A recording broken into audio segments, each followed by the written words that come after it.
The people don't have the understanding that this titanic big ship of government of Botswana is actually hitting the iceberg.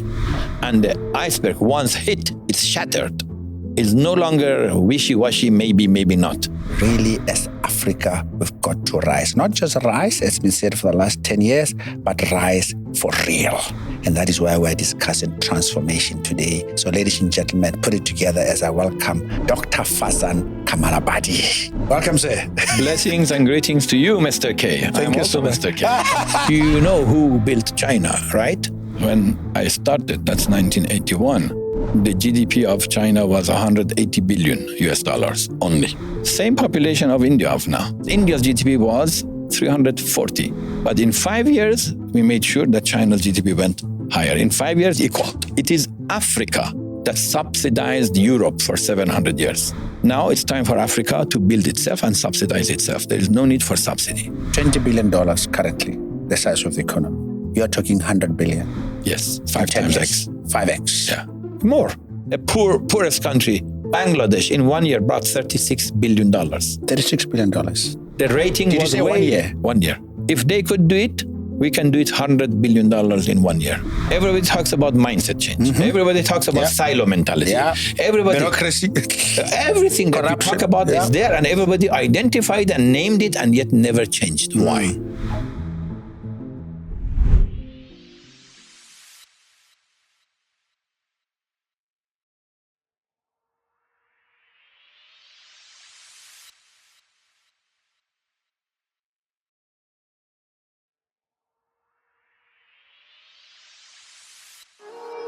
Welcome to the Growth Well podcast, where we tap into a well of knowledge, innovation, and leadership to fuel Africa's growth. Here, we explore thought-provoking insights and expert knowledge that empower individuals and businesses to thrive across the continent. Whether it's personal development or professional advancement, our conversations inspire action and impact.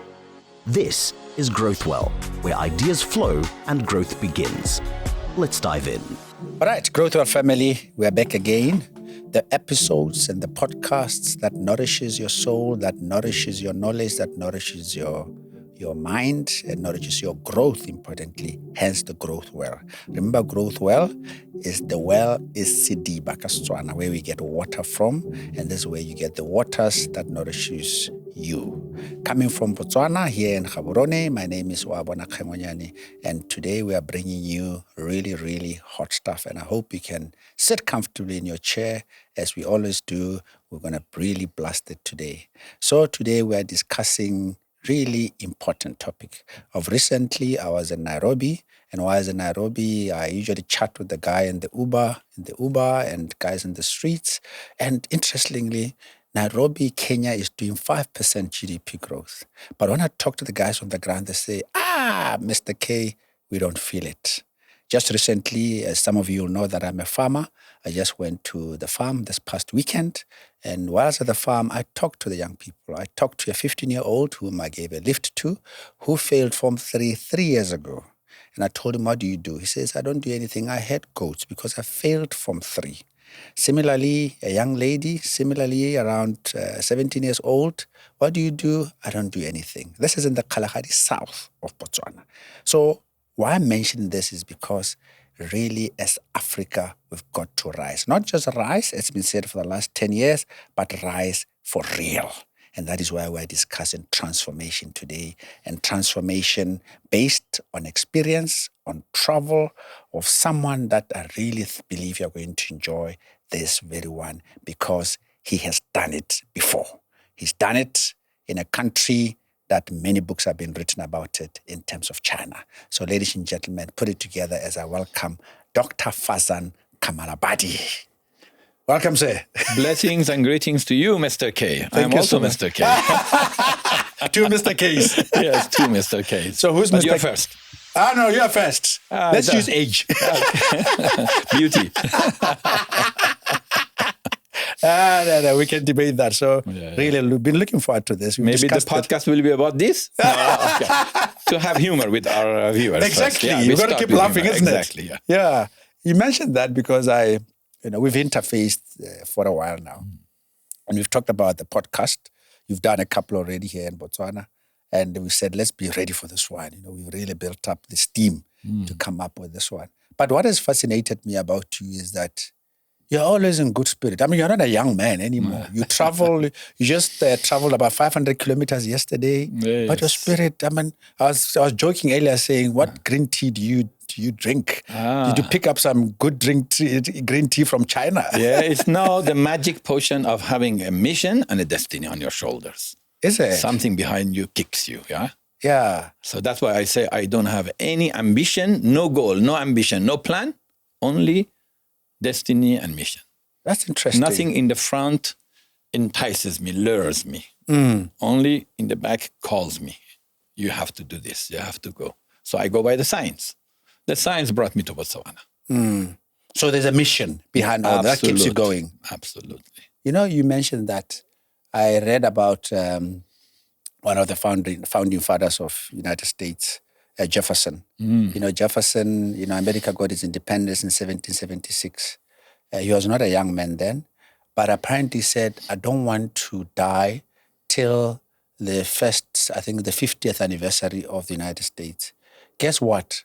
By 2026, he was still alive because he had intention and purpose. Willpower. And interesting, he died that year. Yeah, and a contract with God. You can have a contract with God, Isn't that amazing? People really underestimate the power of a purpose and a mission like you have right now. Yeah. I'm a simple man in all humility, but the mission is strong. It's strong. The voice is strong. Yeah. And that mission belongs to everyone. Yeah. It's not any person special. Yeah. Only we listen to the calling. You do. Thank you so much. Now, please, our Growthwell viewers, I'm very, very amazed after meeting Dr. K. It's got a bit of a differentiator now. Dr. K, simply because of the amount of knowledge that he's picked up, his level of memory, the way you talk about China like it was yesterday, the memory. But in the end, this is a man who some are even comparing you to Deng Xiaoping in terms of being, he did that speech in 1978 that set the tone for China. Yes. But you came in to participate in the blueprint that made China what it is today, putting 100 million people out of poverty. 1.3 billion people. 1.3 At billion. least 1 billion were in poverty. Yeah. And did you know that in the late 60s, even 70s, a large number of Chinese were going as refugees to North Korea? Oh. How bad it was, yeah. North Korea had a better economy than China. Oh, there was massive starvations in the villages of China. 20 million people died out of the poverty. Wow. Yeah, people don't know where China came from. It's not the immediately magic wand that brought China up. It's definitely plan, vision, mission, and activation. In fact, they were the most pessimistic nation I have ever met at that time. And everything changed. When they saw a new realm of reality and possibility, and they started believing and acting on it. Then they saw their own results, and that's self-encouragement, and so masses got involved into the building of themselves, their lives, and their nations, and their families, of course. And Dr. K, how did you end up in China and participating in this massive project? Yeah, you can say I started up in China. No, I am a Persian, that means Iranian, and at the age of 16, I went to America. Before learning English, I learned Chinese. But I had so much clear intention and calling, so I learned Mandarin, Shanghainese, Cantonese, writing, classic writing, calligraphy, hieroglyphic writing, poetry, the Book of Tao, basically the full works. Before I set foot to China. I prepared it all. When you were in the USA? Where I was in studying. Boston. Yeah. Boston, yes. So I went, we can say, with a very clear arrow and an aim, sharpshooter. And so went with the intention to learn and to raise China, uplift China. Actually, the calling that came to me in 1981 had two sentences: China, Africa. So I am fulfilling a voice that was 45 years ago. And I wrote it in the diary. چین بیدین تسخیر شد و آفریقای پرقوقا نیز همچنین. I wrote it in my Persian poetry because at that time even my English wasn't there. I can imagine. Yes. Yeah. Yeah. So, But one might ask, you're mentioning China, then you are mentioning Africa. and I didn't know what China was. I didn't know what Africa was. But the question is, what about your motherland? No, that motherland has a destiny that is way later. Mm-hmm. It has challenges, and because the talk and the discussion is not about Yes. motherland, so and that deserves an in-depth discussion. So Okay. we will, by the way, we can go to it. Yeah, no, just to separate know time. that that mission just came by, but one might just ask, Yes. how did you go around your own, just not to go into detail? I have gone back to Iran, that is Iran.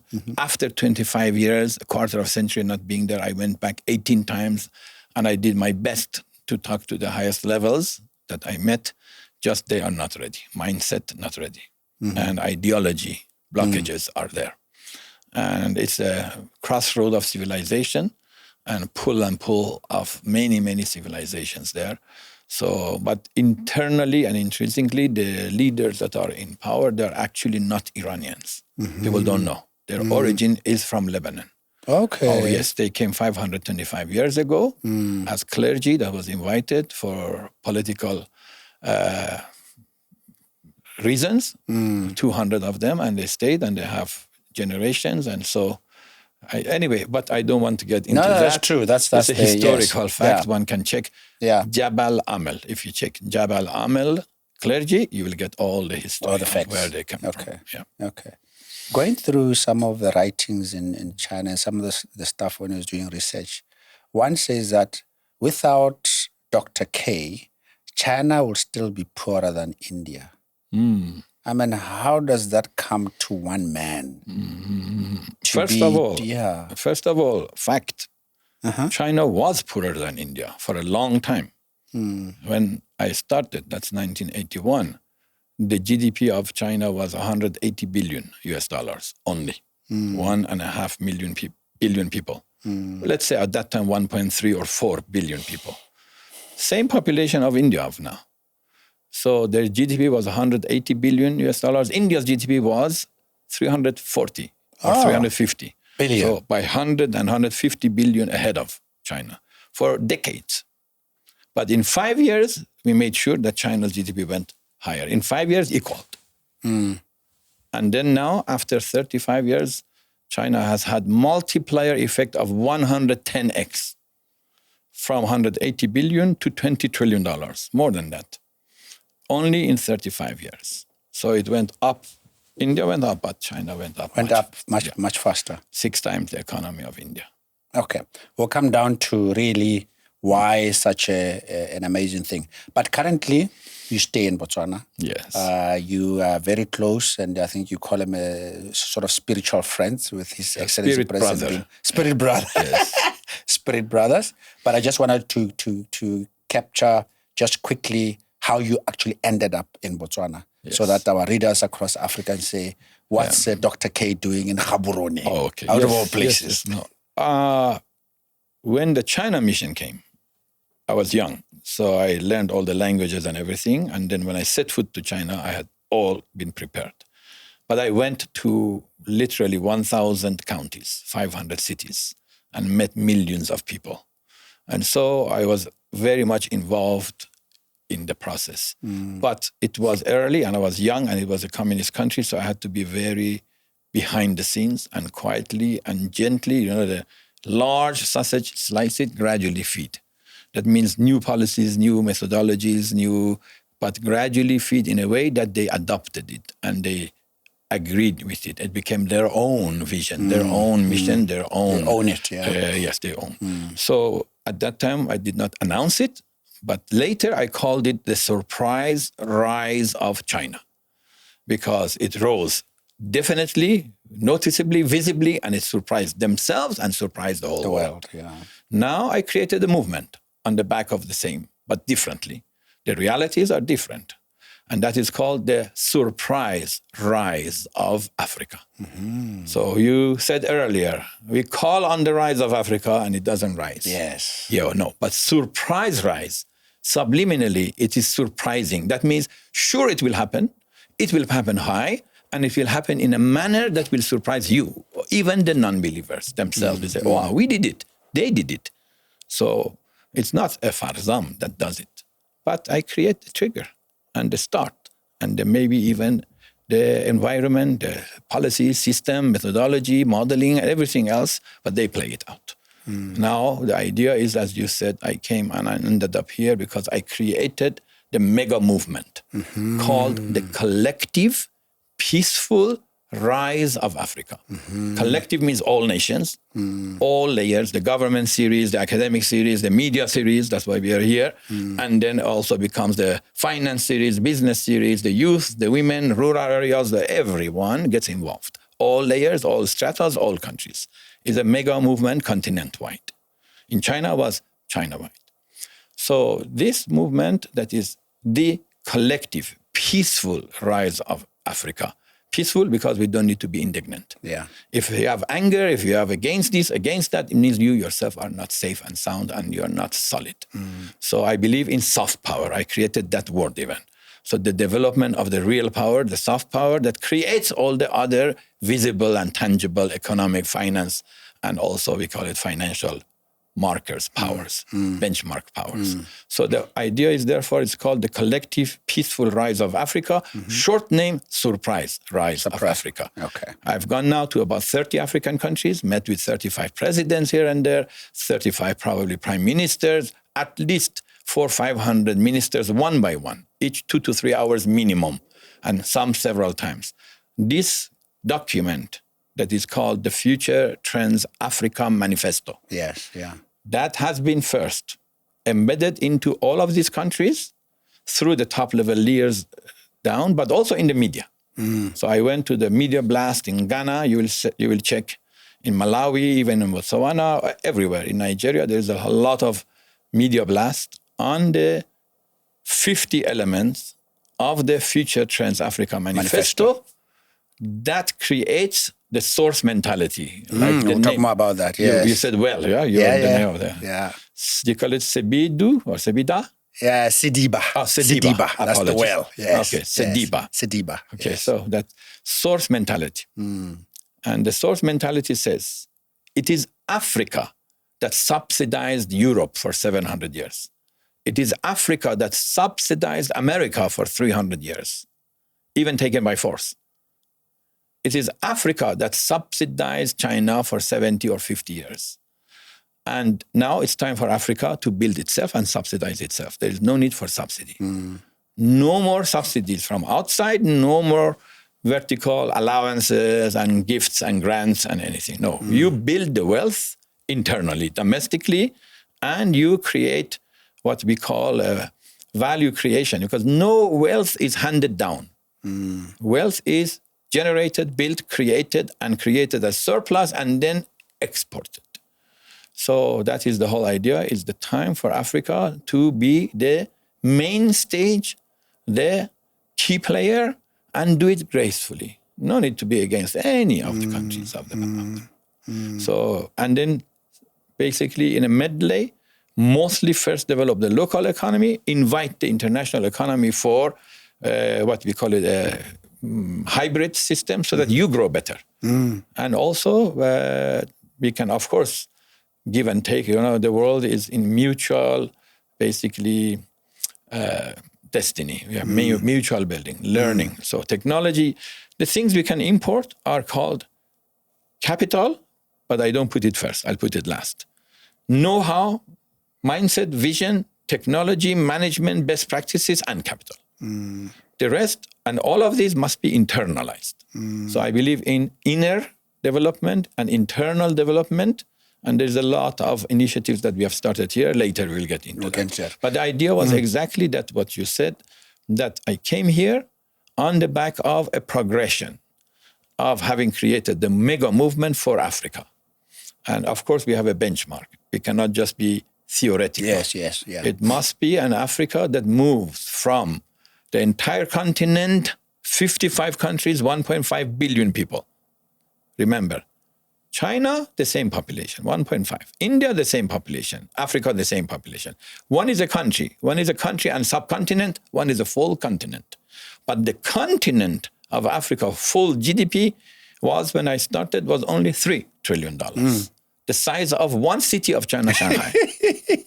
So unfair. It's 3 trillion. It is humorous because it's been hundreds of years behind. But God says enough is enough. The trajectory will be rise and risen surprisingly. That's why the $3 trillion by this time has become about $4 trillion, by the way. And soon it will go up.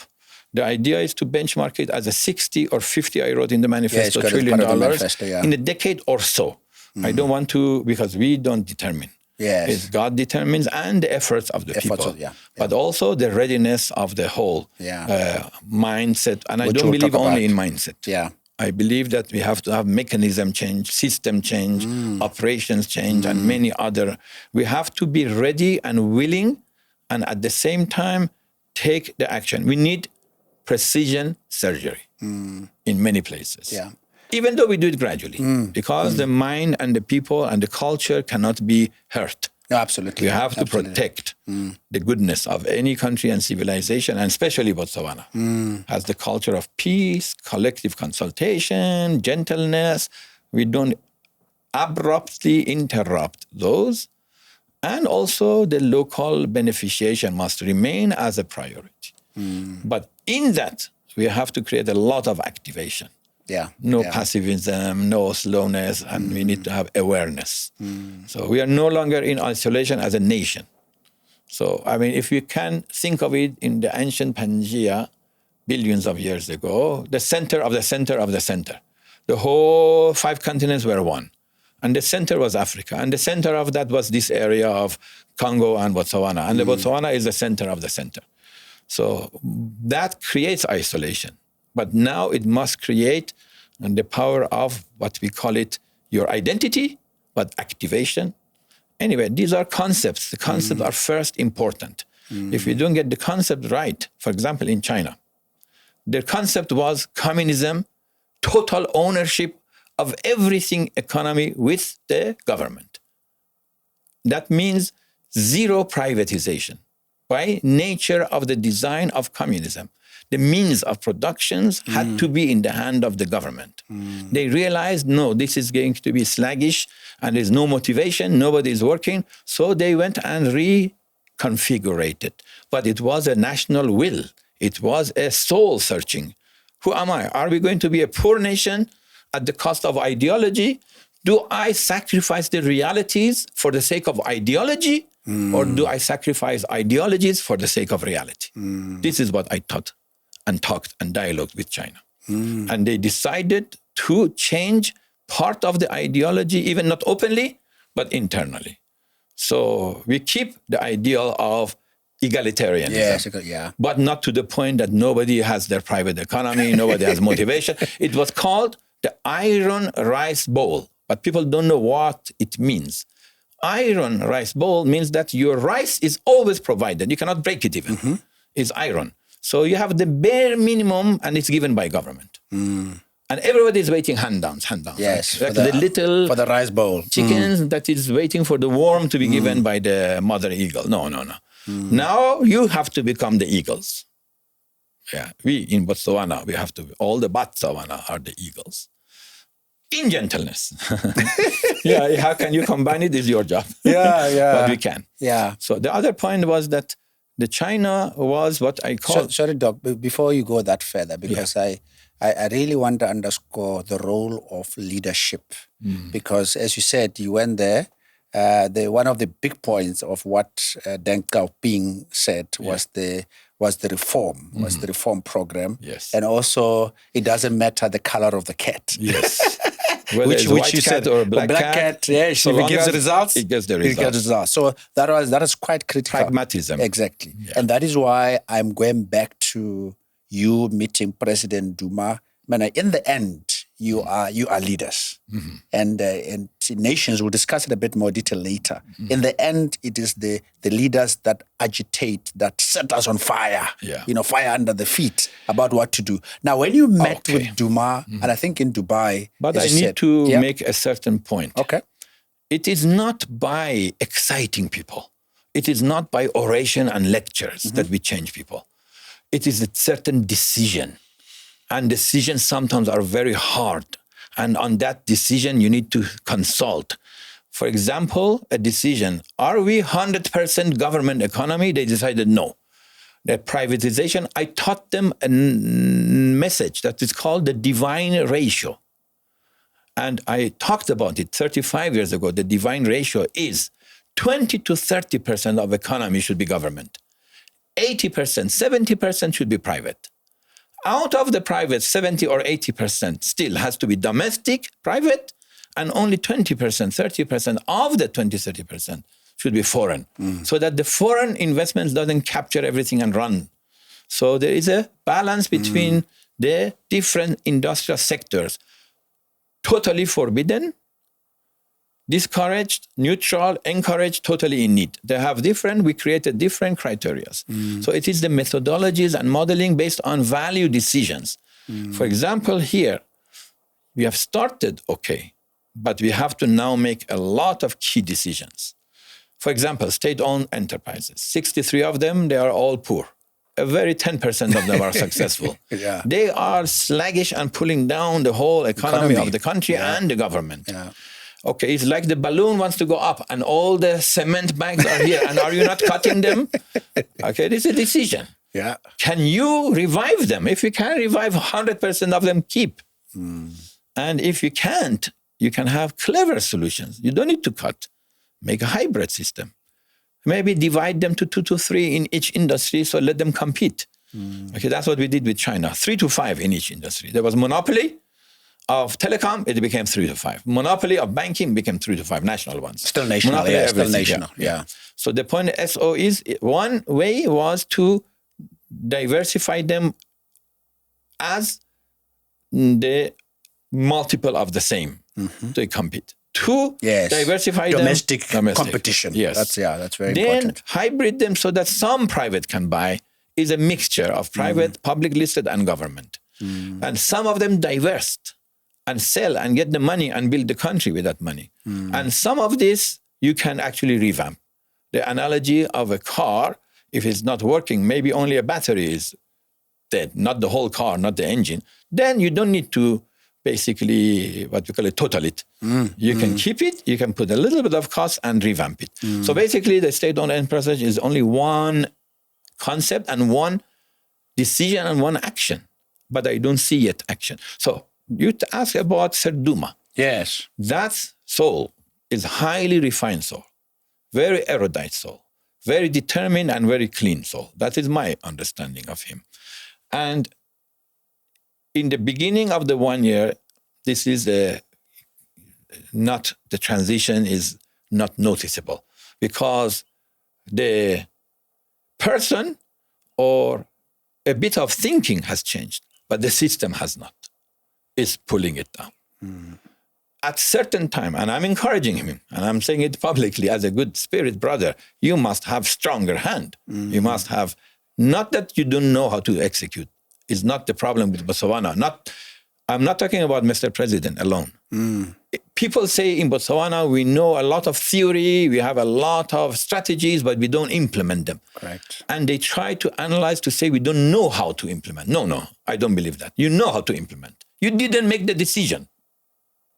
The decision must be adamant, permanent, clear, defined, refined, and communicated, then acted. It needs precision surgery, surgical knife. On areas that there is taboo in the mind of the Botswana. Yeah. So it is a structural and whether government, entrepreneurial, the KPIs, it changes. And if you want, I can even give a name that we were in discussion with some of the leaders. Even the name permanent secretaries. They can be changed. They can become executive surgeons. Exactly. I mean, because it says a lot. The name itself says a lot. And I like what you said. At some stage, you call them like protectorates, isn't it? They're as controllers. Their function and their model should not be protectorate and also conservative. It should be go-getters and producing results, hunters, gatherers for the whole ministry and for the country. And therefore, in their definition, the name could be executive secretaries or executive directors, whichever way you call it, but not permanent secretaries. There's nothing permanent South about Africa uses director generals in South Africa. Yeah. And even Arab wars, they have director generals. Okay. They are the level of either, there is the minister, deputy minister, and then they are like director generals. And there's deputies of them, same. The point is, again, we are talking about in Botswana, the long term is guaranteed. It's a great nation. It will not fall. The midterm is also quite great. The only problem we have is the short term and the immediate short term, where because of certain historic reasons and non-judgmentally, we don't need to be negatively judging the nation. We have to understand the theology of the phenomena of what happened and why it happened. And what was the good motive behind it when it happened. But it is not meeting with the realities of now. So we have to upgrade it and change it.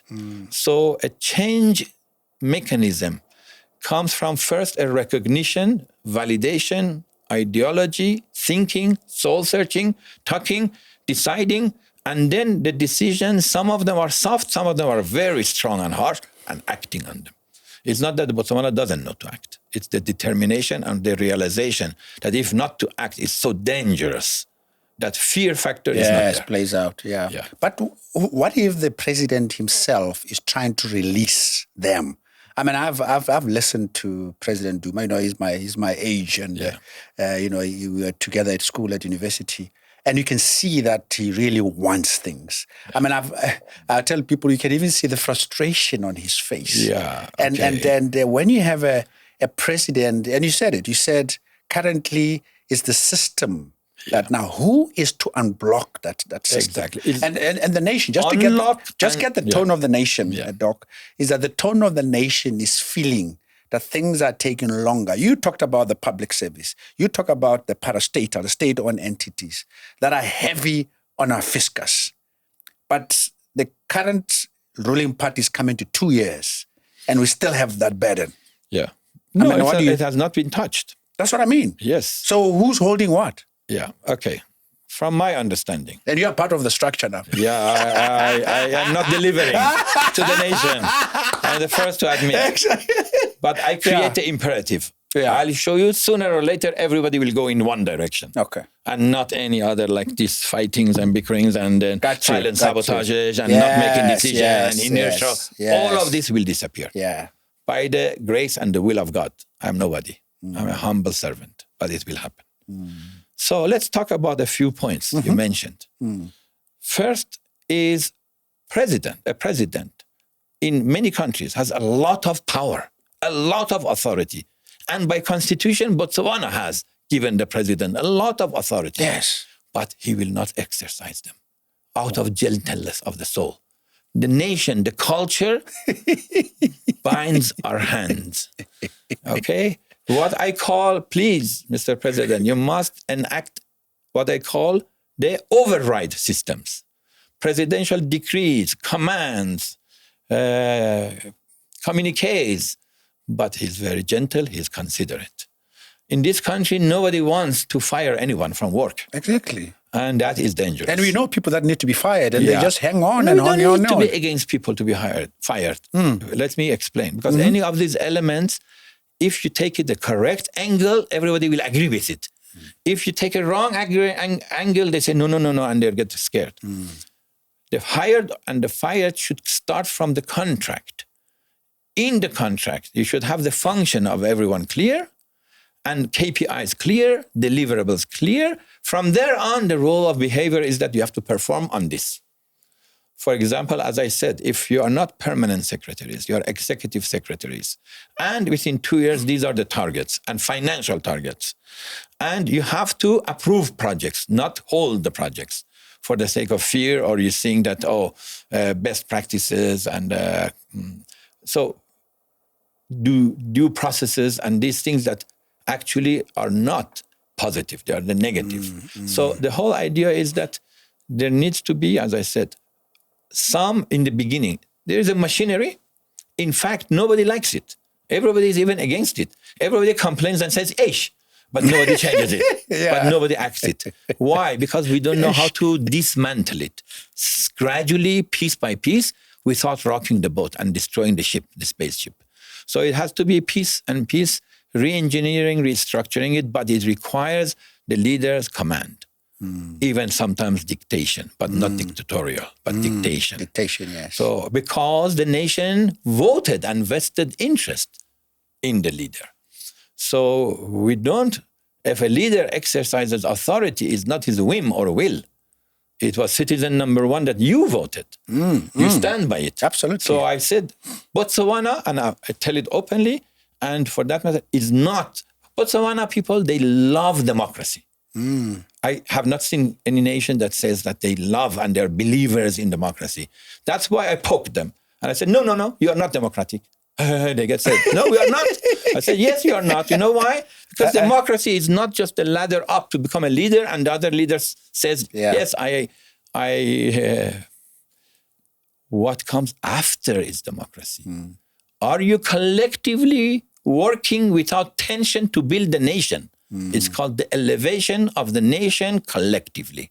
No more silent sabotage, internal sabotage. You selected, you elected, you stay by it and make sure it's successful. So that your next leader will be what I call a ruler or a king, as by analogy, on the throne of affluence, not poverty.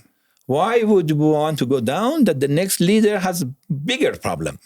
So Botswana, you were in the apex.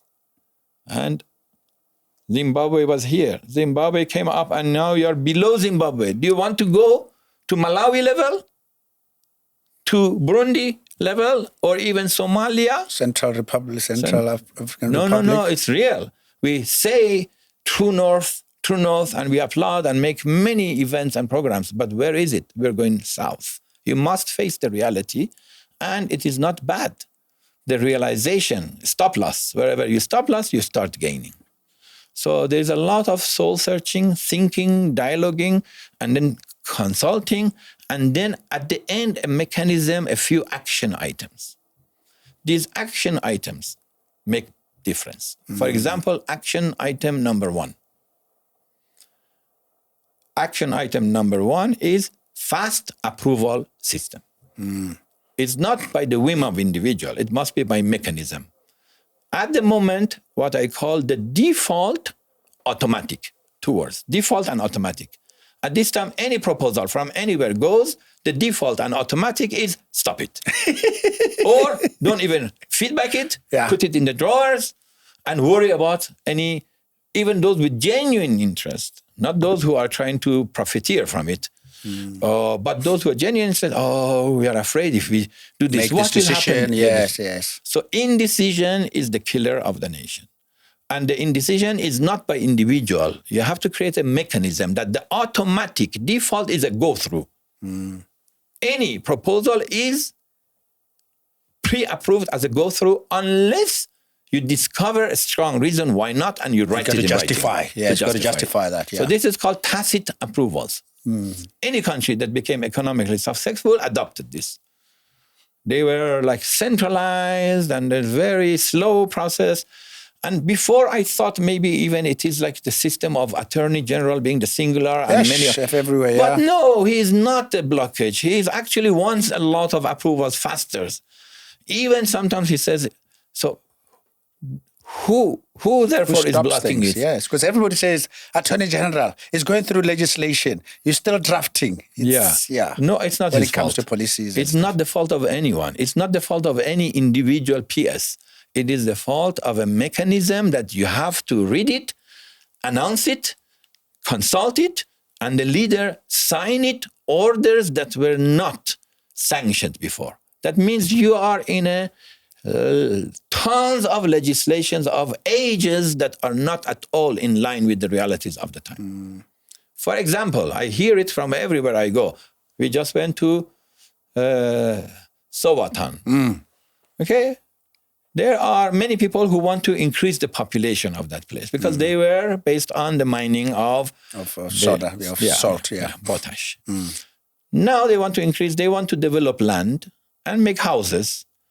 But the government law says you cannot work on non-serviced land. So they cannot approve land because it's not serviced. But then the government doesn't have the money to service. And the government doesn't allow you to go and raise money to go and service. So you get a deadlock. So the reality of Botswana is not to say eish. No, I say eish to your eish. No, don't complain. It's squared. Wisely devise and understand and bring the dialogue, and then go to the government and say, hey, government, you are not reasonable. It's not your fault. The system is not reasonable. You allow for a certain provisional land release based on a request that within certain period, the money for even the servicing comes and it is built. If it is built and people are using it, what are you protecting against? That you think, oh, just because technically in the book, don't be bookish. The system has become too much self-wrapping itself. That's why I use the idea that the nation and the president wants to move forward. Everybody wants to move forward. In fact, many people want to move forward, but put themselves in a straitjacket and say, now play tennis. This is the analogy. You cannot play tennis while your hands are tired. So the idea is therefore, instead of becoming emotional, even for me, becoming humor, or I'm trying to be humor, so to say, it's not your problem. It's not your fault. It is a problem. It is your problem to solve it, to unwind it, to redesign it. I'm glad you're saying but that. But to do that fast and step by step, item by item. So I have about 50 items. You cannot take 50, take 5. Okay, so item 1, the country already adopted after 10 years of wrestling. Okay, I have a statistics. I wrote proposal 635 times WhatsApp messages to 70 leaders, including Brother President, and many others, and 50 times sitting, including finally the country adopted. And it was written a year and a half ago by myself into the NDP 12, making Botswana the savings and cash deposit capital. That means the silent monies of other countries that are in the banks, taking 1 or 2% interest, come here, and the banks and the non-banking and the trusts and all others pay higher interest. Yeah, but before you go there, Doc, but I want to say that how long it took. The key wasn't the project itself. Yes, go ahead. Because that shows that it took a longer time to cook. Once it was cooked, there were many, many meetings and many good results, many good proposals. So it is already adopted, run by, again, the different leaders. Now we want to launch it. Everybody is saying, but conservative, don't announce it, don't do that. Afraid of what? That's my people. Why? Because if you either don't determine to do something, or when you go for the kill. Once and for all, You once and for all and announce it. And now, of course, we are sitting with one by one bank to understand their appetite. And there is a large appetite. The ability to give higher returns, yes, they confirm they can. If the banks are ready and the institutions are ready, then you who are the custodians should say, okay, this is something that we will announce. We will make identity of the nation. The nation is now financial hub. It is the hub for a lot of the other people's monies that are not investable, because if you ask for investment, there's a lot of questions. But the silent monies come in. Once they are in, we reutilize them and we reinvest them. So that is a decision already made. Now the action must come faster. For example, this. There are many, many other elements like these automatic approvals. This is a killer. You open automatic approvals, a lot of investors and monies will come in automatically because they love Botswana. So that means Botswana, on the one hand, automatically, on the one hand, invites, please come, and then on the other hand, stops. We have to, this contradiction has to be solved by presidential decision, leadership decision, collective decision, whatever it takes, and then announced and then implemented. Announced and implemented. So you had questions, sorry that I interrupted. No, that's a good thing. Sometimes I want to drive into a certain conclusion. I totally followed you because you are really emphasizing some of the cultural and the mechanisms that are blockages at the moment. And I wanted to take you back to the leaders and the good reasons why they're not doing it. like the land board issue in the town, and to ask you, these are, and I've listened to you say Botswana has some of the most educated people in Africa, and I agree with you. Globally. Are we not taking professional responsibilities from these people by maybe making some excuses for them to be able to get away with saying, no, that's procedure? I've been in this environment for 40 years, Dr. K, and you talk about investors. We've put so many proposals that have been put on the side. Yeah. So I can imagine, even apart from outside investors, just internal investors who's like, this system just refuses innovation. Yeah. It just stores. Anything that looks like a shade of what is not familiar, automatically, it's like, I told you about a proposal we once did with one of the big houses where we are proposing tokenism and monetization of dormant data underground. Yes. You know, some of the guys loved the idea. That was about 3 years ago. But I knew you will not entertain this based on the previous experiences. And this is what other countries. Yeah. And what I do is I bring someone from outside to try and support, because sometimes they believe things when they come from outside as an to enabler. Come and support. As an enabler. Yes, yeah. First of all, this country can easily grow very high, large in wealth. And it has all the elements. You said the education is there, human resource is there, good heart is there, good mind is there. The willingness is actually there hidden. But it is the compartmentalization and a culture that since I am in this part and I go by the book and the book didn't allow me, I don't go to change.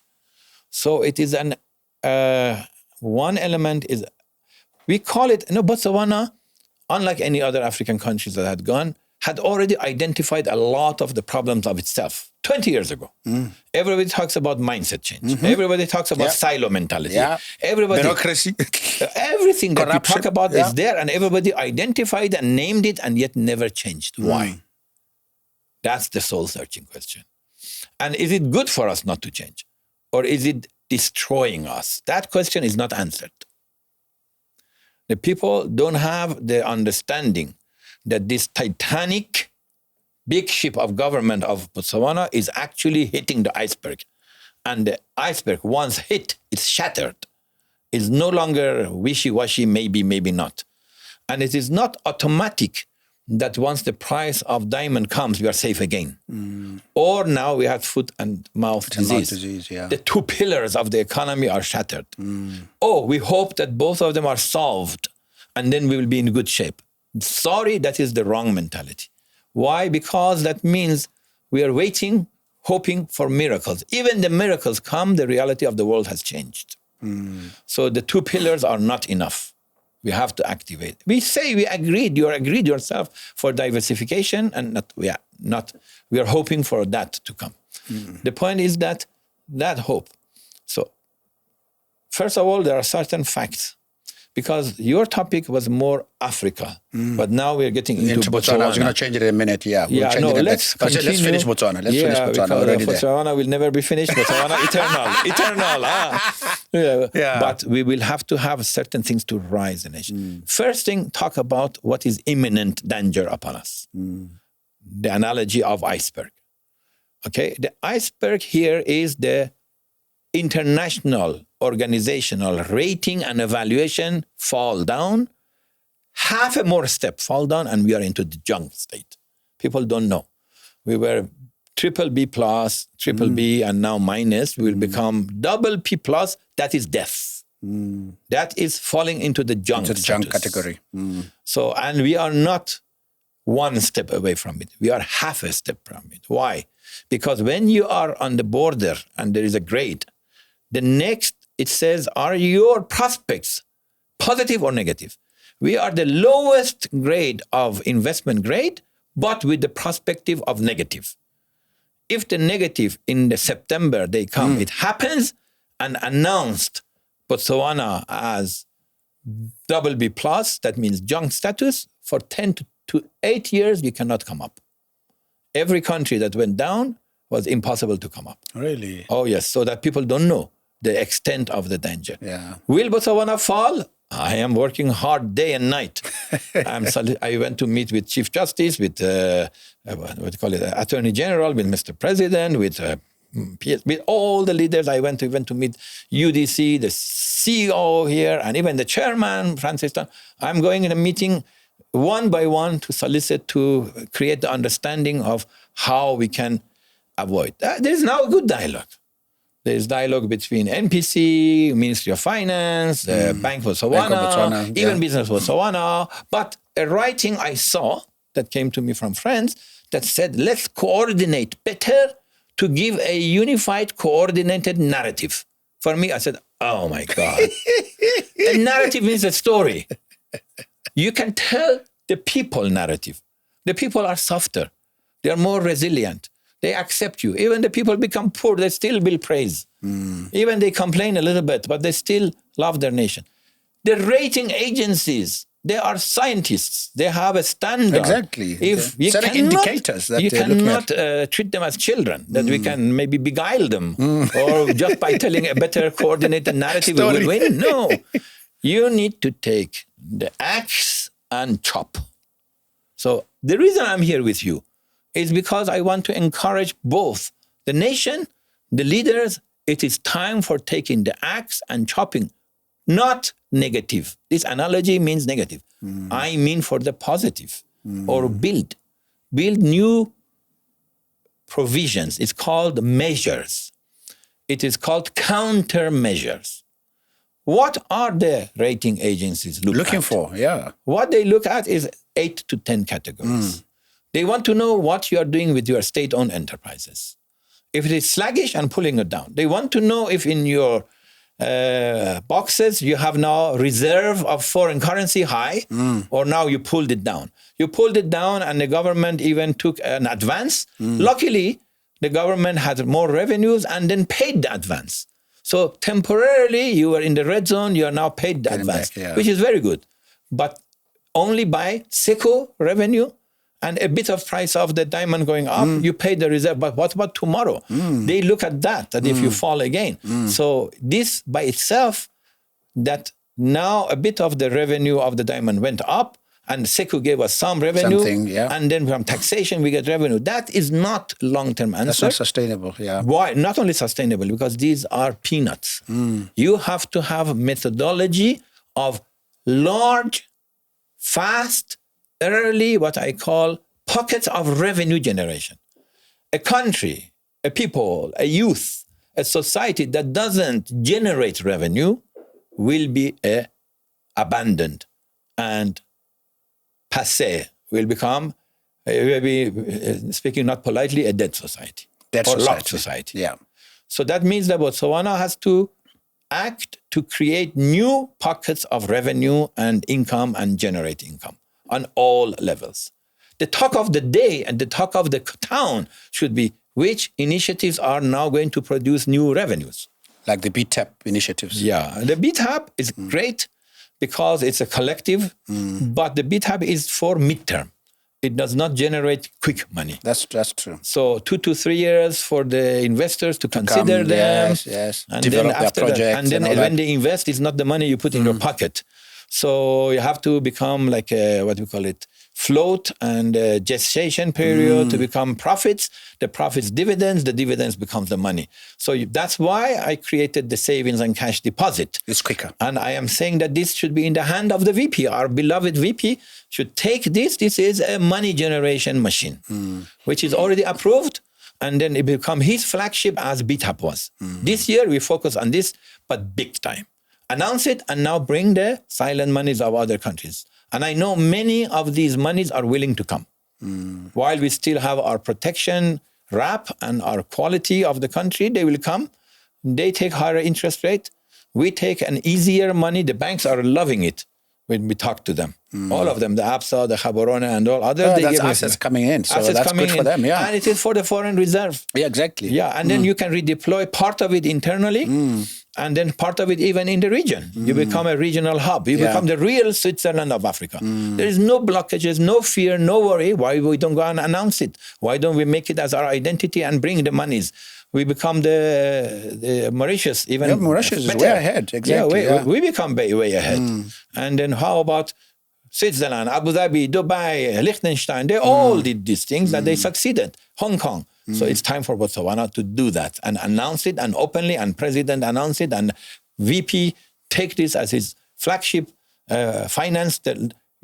If you create in a country and you are the Minister of Finance and you're Vice President and you're a leader, and then you take this, I now have an engine.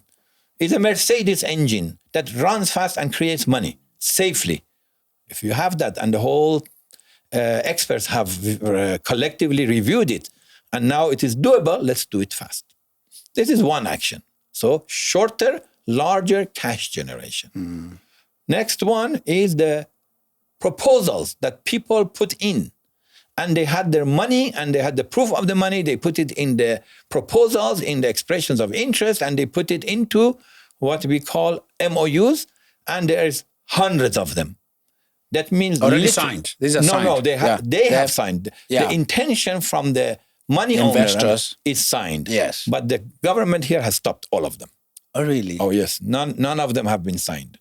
A majority. That's why I came with an idea to Mr. President. Let's have a one-time slate signing ceremony. Yeah. If not 100 projects, 50. If not 50, 30. But this will give a signal to the whole society. Botswana is open for business. Exactly. 100 projects signed in 2 days. Okay, we can review them. All have to have merit. They have to have merit that they have their capital and they are sound and safe. And we've got the skills for people to look at that, to look at those due processes. Quickly. Well, it's been done already, but they're still the habit are in the, So that one, that by itself will big shock, positive shock signal to the rating agencies. Wow. Botswana signed 30 projects at once. And these projects, out of them, 5-10 of them will bring the money within the 6 months to 1 year. That's good enough. Oh, Botswana announced that we are now having the savings and cash deposit initiative. And now we are announcing and going to the capital markets, and a few of them have come. That's already a win. And we do that with not only signing ceremony, not only the savings and cash deposit, but by the digitalization of the real world dormant assets, such as ETF of diamond. Yes, this one, Mr. SOEs, very good. The government is good. They're working on it, but faster and executive decisions. So I'm here because internally I have done my job. I have told everything. I'm here now for the good of the nation, for the good of the leader, to win himself and the whole society. And maybe there's invisible blockages. I don't know. Doc, that's what I was going to tell you. I'm detecting a certain level of my people are at it again. I've worked with these people. I've seen. You know what I tell them? I tell people that when you're working with I call him a Botswana bureaucrat, really in top form. I say when they are on top form, putting on their best intellectual, flair, is when they tell you when something cannot be done. Yeah. But the question is this. That's almost like it goes back to your default position. Yeah, I know, default position. And what I'm looking at, I'm listening to you, I'm trying to explore what difference, whether they're getting the message, whether Botswana being in its worst state ever. Yeah. I mean, we've never been here for this generation. It will trigger certain level of agency. Yeah. But you're saying that stuff is there. Stuff has not been signed by government and all. And like I said, I sense it with the president when he speaks. I'm like, this is a man getting frustrated. Yeah. And you are closer. You'll know better. Yeah, and frustration doesn't help. So he is actually has wisdom. He has tact. He has everything. He's very considerate. He's really, really very a kind soul. Yeah. But the point is this, that a question. This machinery that is a lid on top of the boiling need of the society to create wealth, the youth, privatization, all of them are ready to make monies.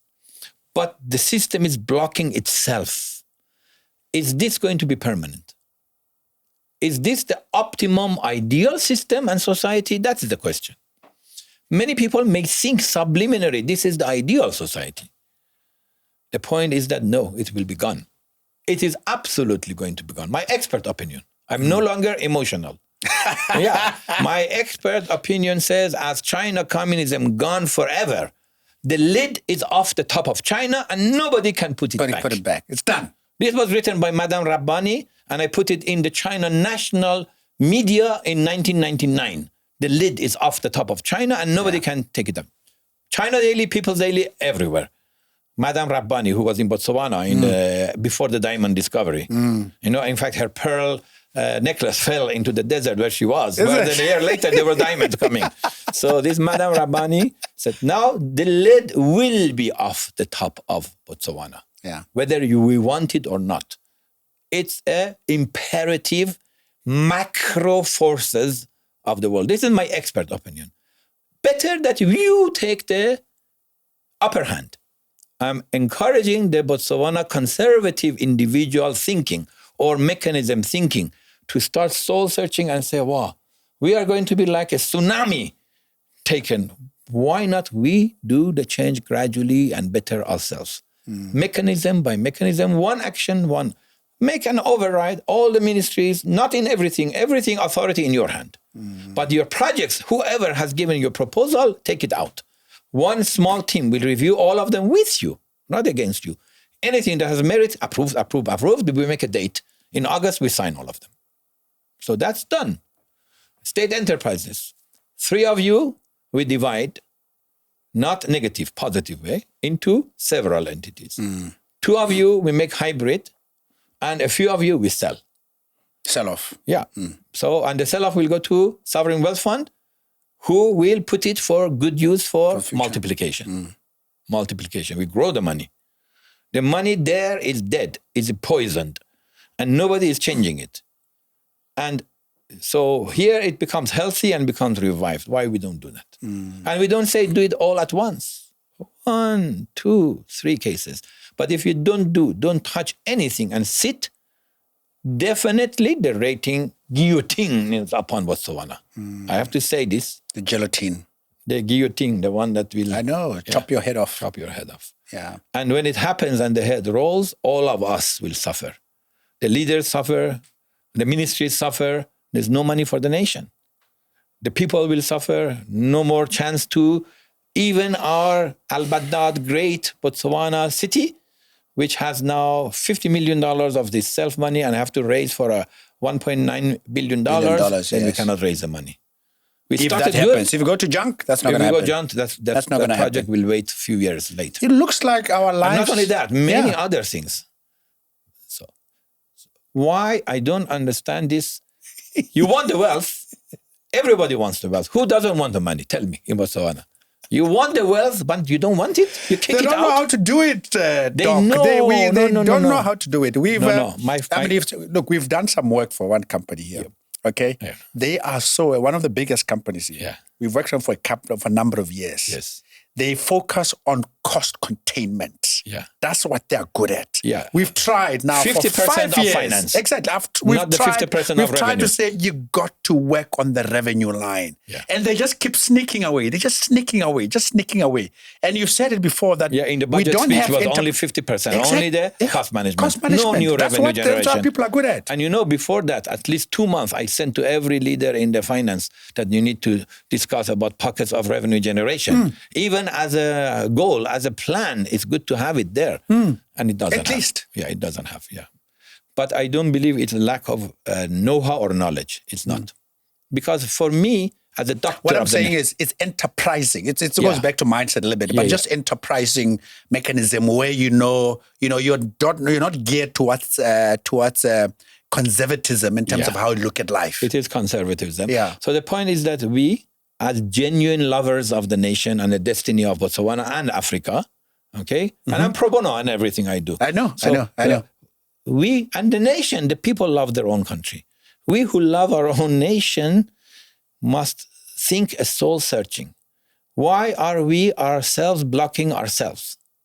Okay? And it is not, people say, because we need mindset change and we don't know how to change the mindset. It's not that.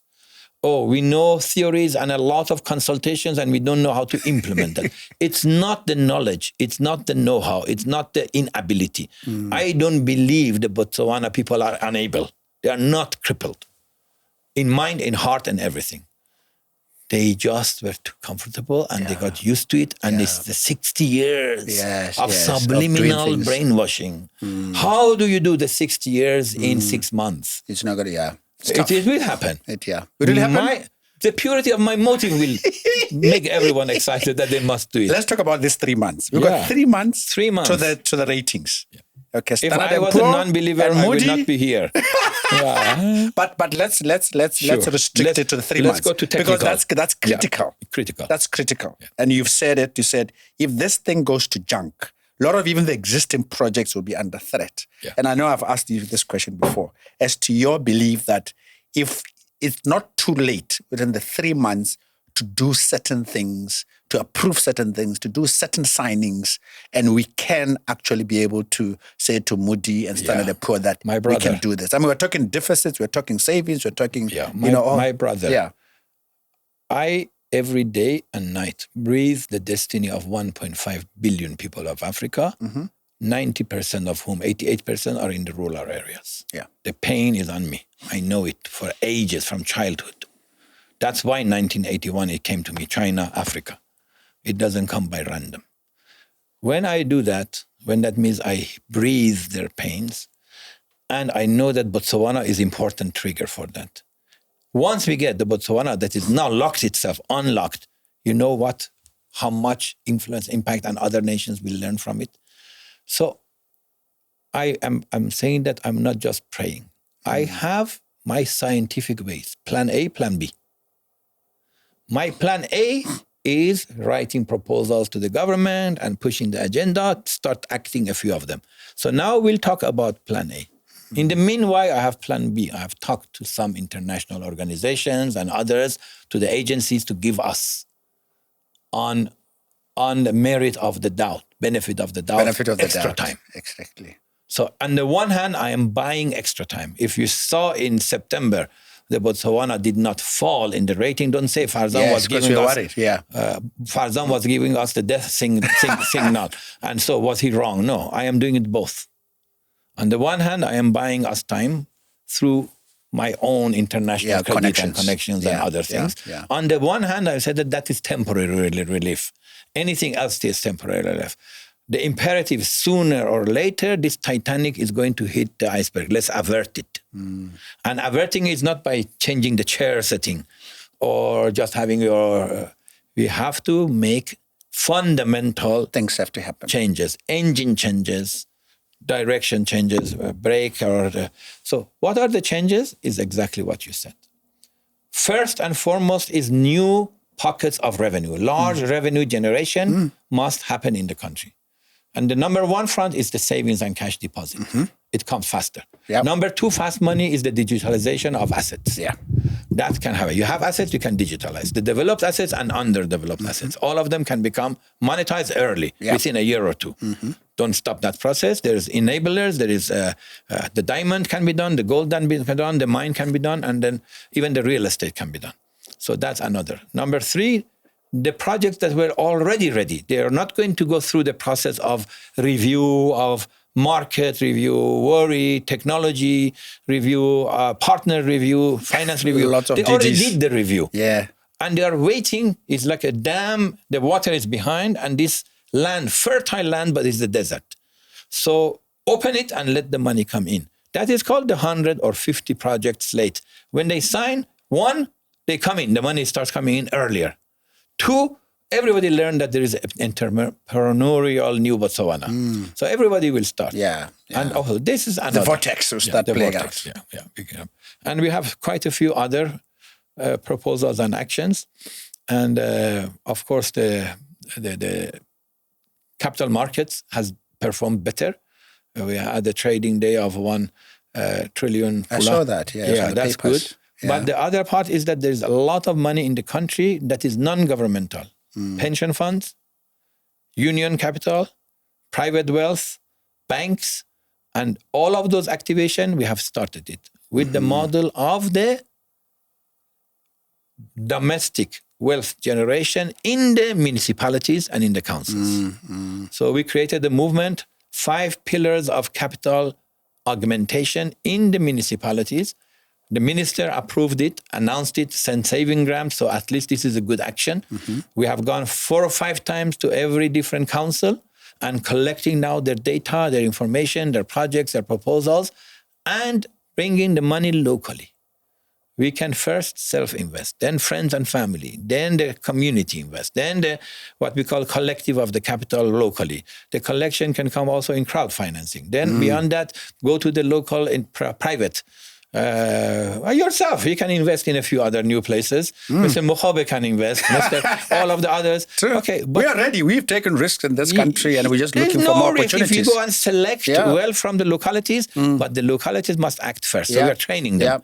Don't wait 90% money come from the Ministry of Finance. Of course, this is a good news to the Minister of Finance that now the localities are maturing. Self-generation, Yeah, they are talking about self-generation.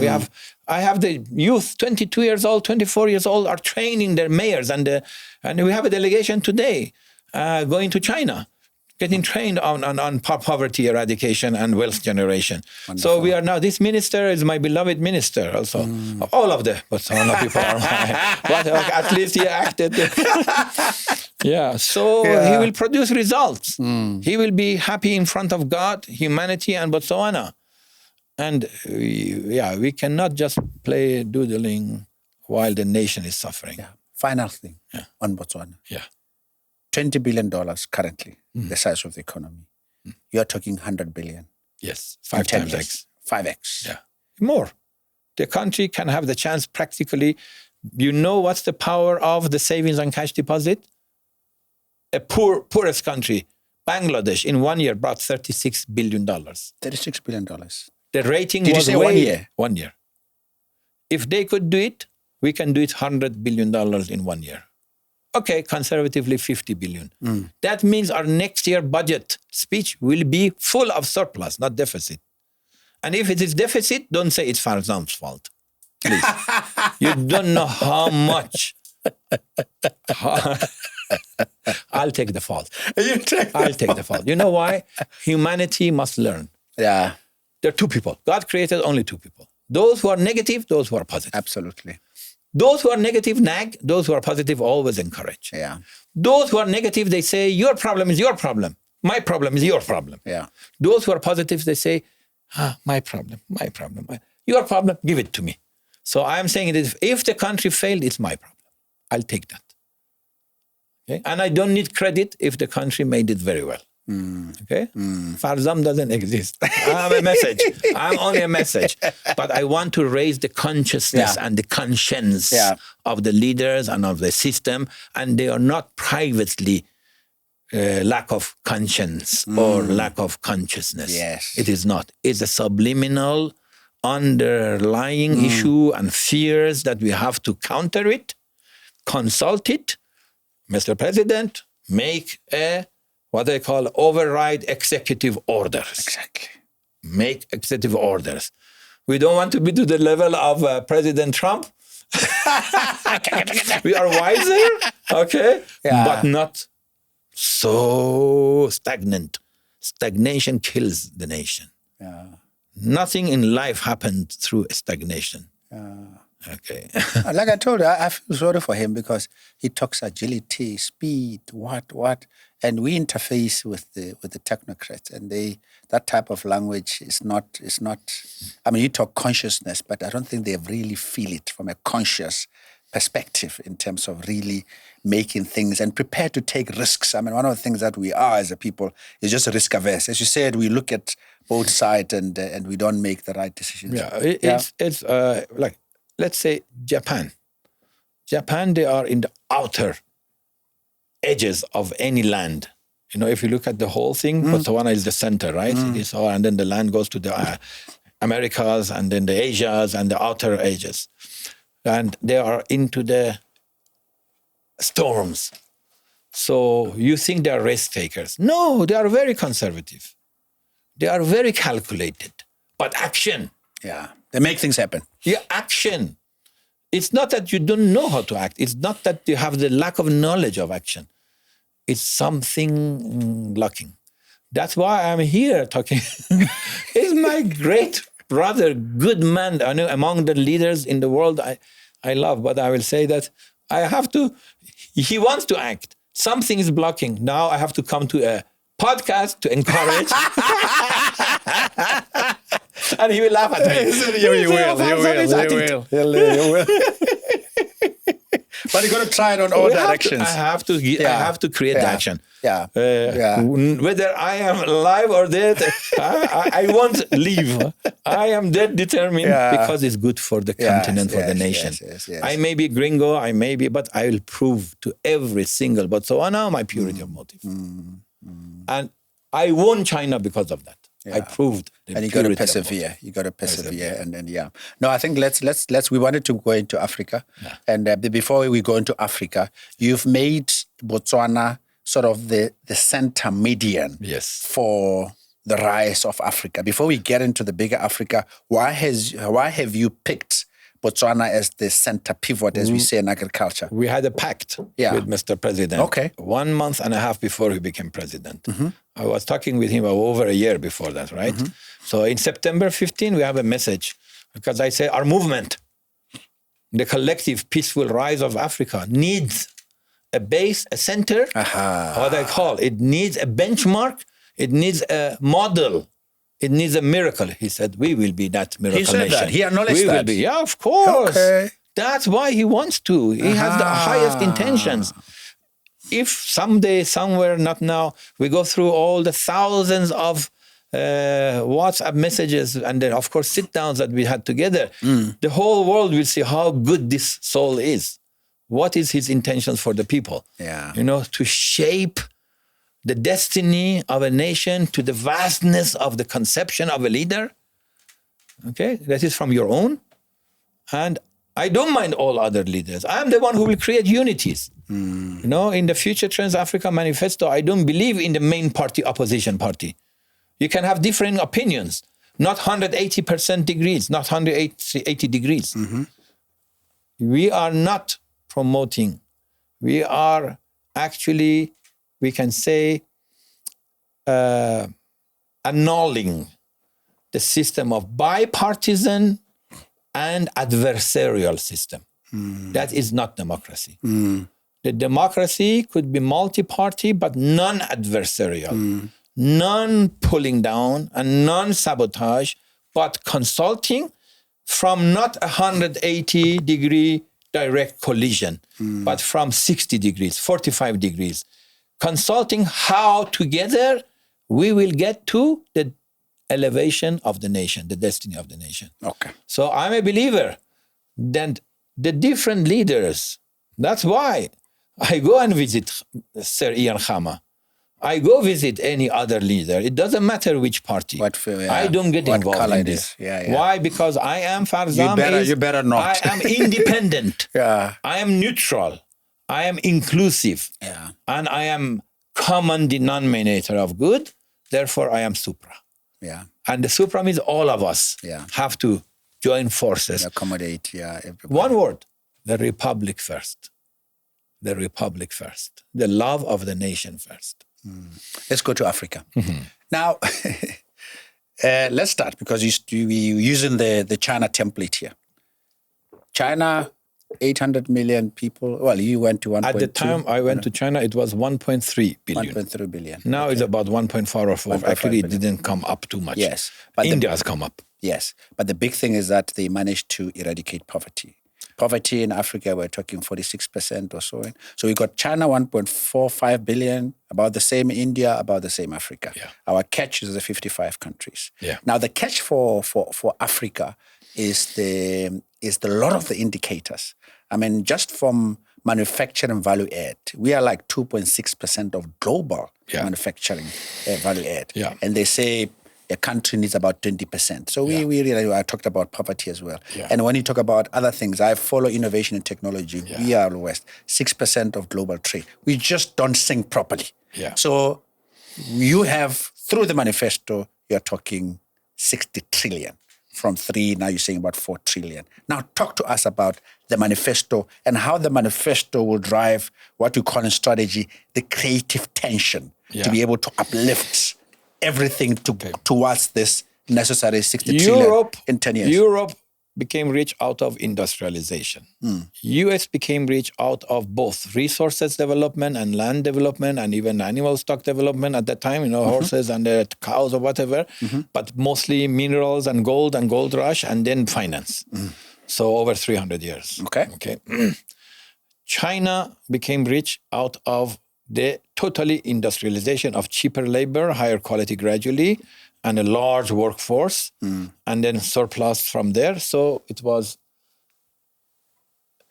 The Chinese argued with me, Africa will never come close to us. Is that what they said? Oh, many of them. And I argued with them.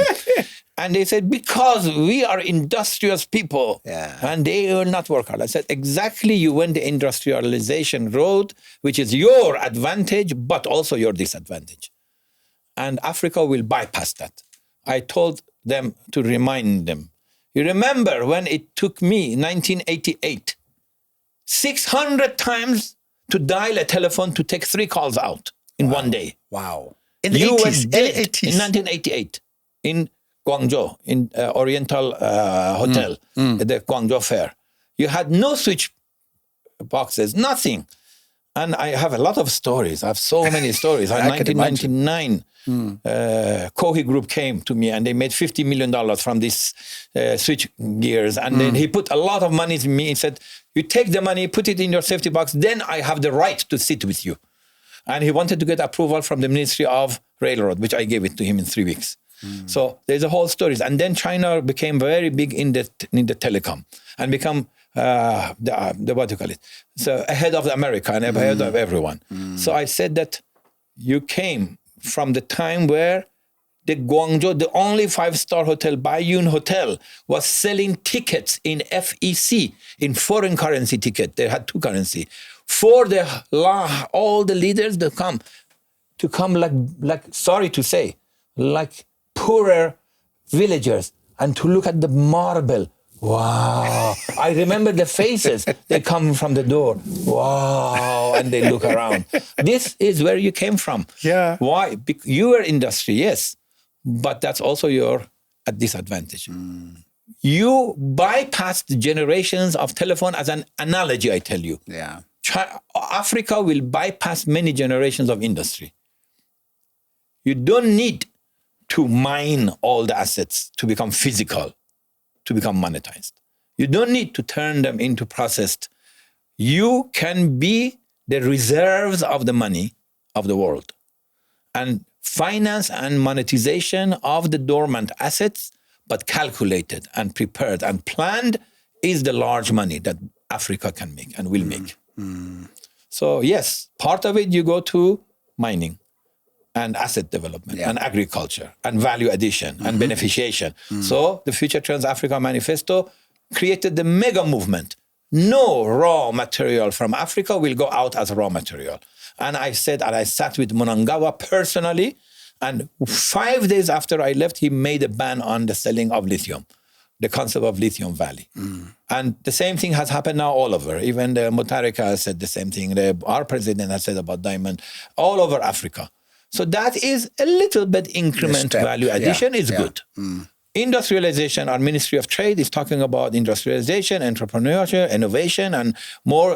Yes, we should. And export-oriented, yes, but we are not primarily manufacturing nation. India and China, they have populations. But we should still. Then we can be AI a part of it. We can have the intelligence part of it. Absolutely, yeah. So there's a lot of industries that we can select and we can actually be very successful because the youth generation will move fast ahead of the others. Okay? The aging population of Japan. China will be aging population. But Africa, when president says Africa will rule, he doesn't mean controlling rule. He means the release of the hidden potentials, unleash the creativity of the young minds of Africa. So we can find our industries that match with that, not hard labor industrialization. Okay, then Africa can bypass and surpass by the digitalization of the value that is in the ground. The U.S. economy, behind its Federal Reserve, behind it is gold. Behind it was gold. Was in the Fort Knox. Where was it? Was in boxes. Where? In the ground. Yeah. That's calculated. This is not calculated. Now with technology, the underground, can do it. While underground can be calculated, can be put into accounting papers, bankable notes, floated in markets and become cash. The futures can become today cash. We can put on top of the Botswana Stock Exchange a layer of not only commodity exchange. Commodity exchange was 50 years ago way of cashing out. the commodities and the futures. We will do Futures that. Exchange, But digitalization of what we call it virtual digital asset exchange. So that the gold of others and the gold in the ground of others, of other countries, can be traded here. So there is a lot of new ways of cash generation that are sound, real, able, doable, done somewhere else, and we can be in the forefront. That's why I'm positioning Botswana to be the number one finance country of Africa.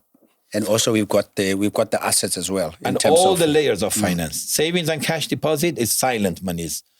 Then the PTAP and then sovereign wealth fund is the active monies, is the private equity monies. And then capital markets monies, and then the digital monies. So all the diversities, we should be the leader in terms of knowledge, training, and we instead of simple labor and worrying about we are so many unemployed, so long as the youth become entrepreneurial, even 10% of them become entrepreneurial, even 5%, the entire destiny of the nation will fly high. So on the one hand, cut these cement boxes where the balloon must go up, all the burdens. On the other hand, give the angel wings to the youth. That I'm doing. I've trained now literally 20, 30 youth, and soon will become thousands of them who are doing it pro bono as I am doing it. For months until they create their own initiatives. And I am now putting them with the local governments when there is new initiatives, designing shares, minority shares. We call it mentoring, marketing, managing, monitoring, and monetization, the 5M. And a lady of 26 in my team wrote the definitive, these kind of PowerPoints for all the municipalities to adopt. So we have a lot of abilities here. But Doc, you're talking here in Botswana, but we are talking the complexities of the landscape of Africa. We've got hundreds and hundreds and millions of youth in central back to Africa. You've traveled, you've seen it. I've been to Nairobi. I've been to I have been Kigali. to places You've been to more places than I was in Rumuruti and Some village. So, I was in the Central Africa with Kapasi Monkey Bango and the church there. That took us 22 hours of pushing 15 cars, 30 people that we were doing. So we need something that's hugely scalable. I mean, I did a calculation to ascertain for us to get to 60 trillion, what it will take. And it will take quite a lot. That's why I'm listening to you. I'll come to that because that's a challenge, and I'll answer the challenge. I'm up to challenge.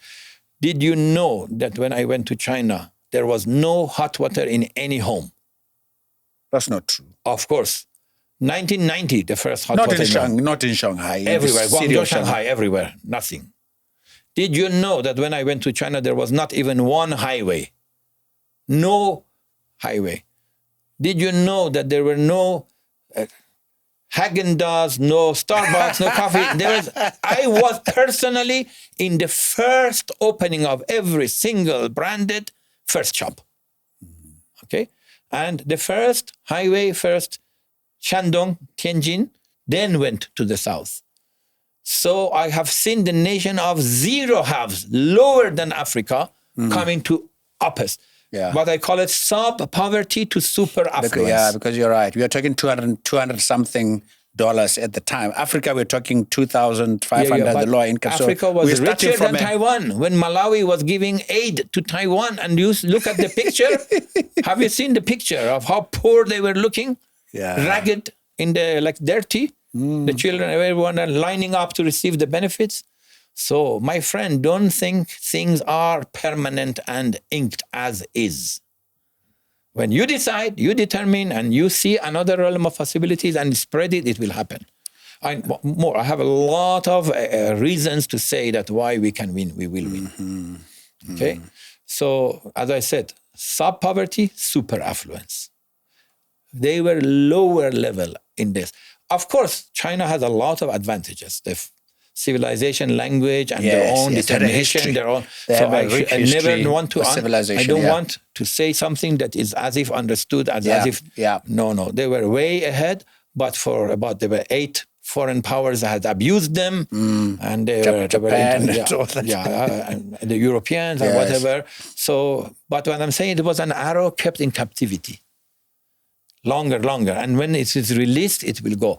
The point is that are we at the point of release in Africa? And what's your take? Do you think we are? We are, definitely.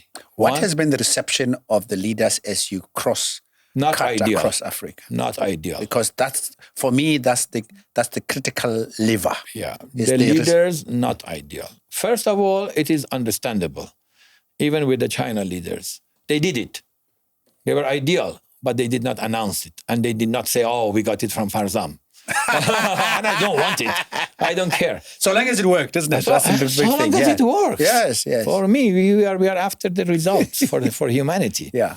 So the point is that here also sometimes they take, like for example, Sir Tinubu announced 2 years ago that it is possible for $1 trillion economy in 3 years.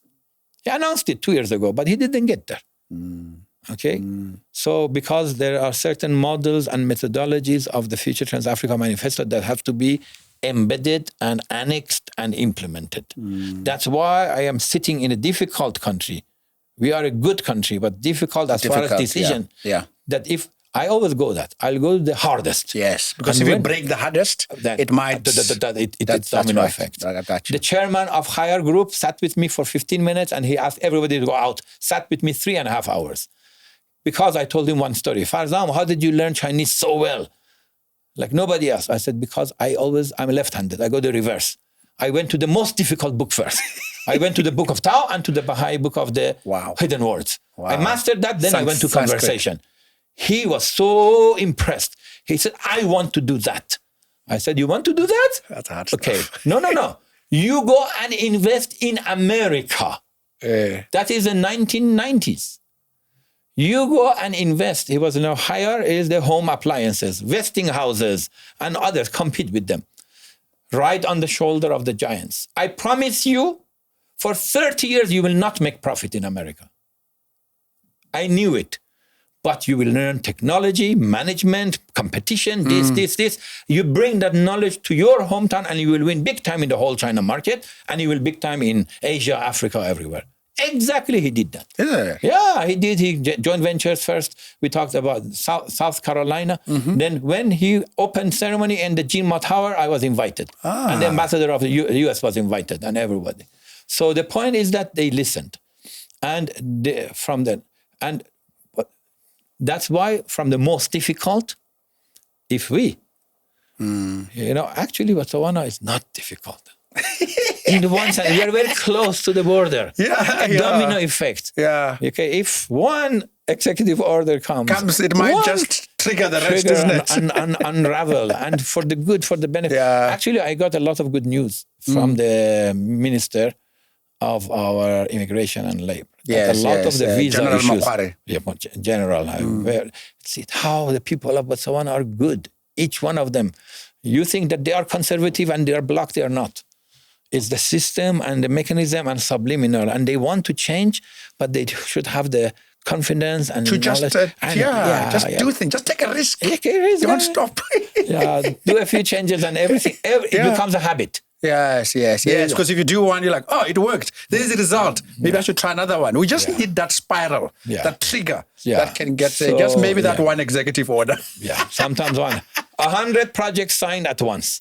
Don't be afraid that some of them were good, some of them were bad. They will have backfire. Some of them will fail. No, one of them, my good friend, Sir Patrick said, but do you think because we don't do it because we think that if we signed, all the Botswana will come and scold us, saying that you are selling the nation to the foreigners?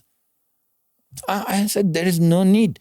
I can design it that they will sign and they will invest and they will do joint ventures with the locals. And there will be employment. And many locals become rich. Exactly. So announce it, explain it, dialogue with people. We are making this decision. We know the sentiment might be this and that. This is false. This is not real. This is the real results that will come for you. You have to not just scold the people and not be silently hold things. You have to dialogue it out, and whatever is good for your nation, you collectively decide and act it. So I'm a believer that this will happen. It will happen. Now, let me take you again to Africa. Actually, back to Africa. And I don't want to lose. Yes. $60 trillion. Yes. That is, okay, let me see where I came this number from. Okay, please. Okay, so China 180 to now $20 plus trillion. Before it was 19.8 when I wrote the documents I sent you. And that was 107x multiplier effect. Now it's 112x multiplier effect, but 35 years. 35 years, 100x. Okay? So I figured out if 1/3 of that time, 10 years, we have only 20x. From 3 trillion to 60. Now we are 4 trillion. That is actually less, 5x. 50 trillion. You know what 50 trillion for Africa means? We are at par with Asia. We have 20 countries that are first world class. I'm not talking the whole of Africa. Yeah. Okay, there are two. That means the spilling over effect. When China was poor, Asia was poor. Only a few, the little dragons of Taiwan and then Japan at that time. Yes. And even Singapore was still poor. Yeah. When China became rich, Thailand, It took Indonesia. it took others with. Do you know? Because it becomes a market, isn't Do it? you know that even Dubai, because I am the one who has this, I have gone there from 1992, Dubai and Abu Dhabi. There was only one, not even Sheikh Zayed Road. The highest building was the Sailors Club, or you can say the Marine Club. There was no these towers. Yes. They were always 5 years later than China. They were behind China. When the China Pearl Tower went up, and then Jimma Tower, there was no tower. Yeah. the tower, Caliph, the yeah. Khalifa Burj Khalifa there. So they followed. Not that they followed by imitation, no. The whole wave. Once Botswana unlocks, and that is a small country, but soon we'll go to superwells. Then I have already been in Congo many times. I drove the boat many times between the Congo River, this side and that side, Kinshasa and Brazzaville. Myself, I take the big boat and I take the from their hand. So I have a lot of videos of this too anyway. Yeah. But the point is that the thought was that first I went to all the other African 30 countries and I went to the farthest places. I met every leader. Many of them adopted it quietly, many of them partially, but they acted. That's why we see change. Zimbabwe, from 2% GDP at the time, now 6.8%. And Zimbabwe is sanctioned. Yeah. It's Still, operating within difficulties. Yes, but why? But because it let go. There is no control. Some key places are still controlled, but some things are let for the economy. Opened up big time. Yeah. And a lot. 200,000 Chinese moved there with only the past 3 years. Really? Yes. 2,000? 200,000. That's not true. Yeah, it is. Really? You can check. You can go check. Yeah. Wow. Large, almost becoming like Dubai. Wow. Yeah. So the countries that let go, yet they keep the highest level. You know, Botswana, there is no way you will lose out. You are always going to be on top of it. But anyway, back to the numbers. Africa's, yeah. So 60 trillion. I see 100x in 35 years, 20x in 10 to 20 years is doable. When I announced it, Raila Odinga said, if China didn't have it and did it and could do it, why not Africa?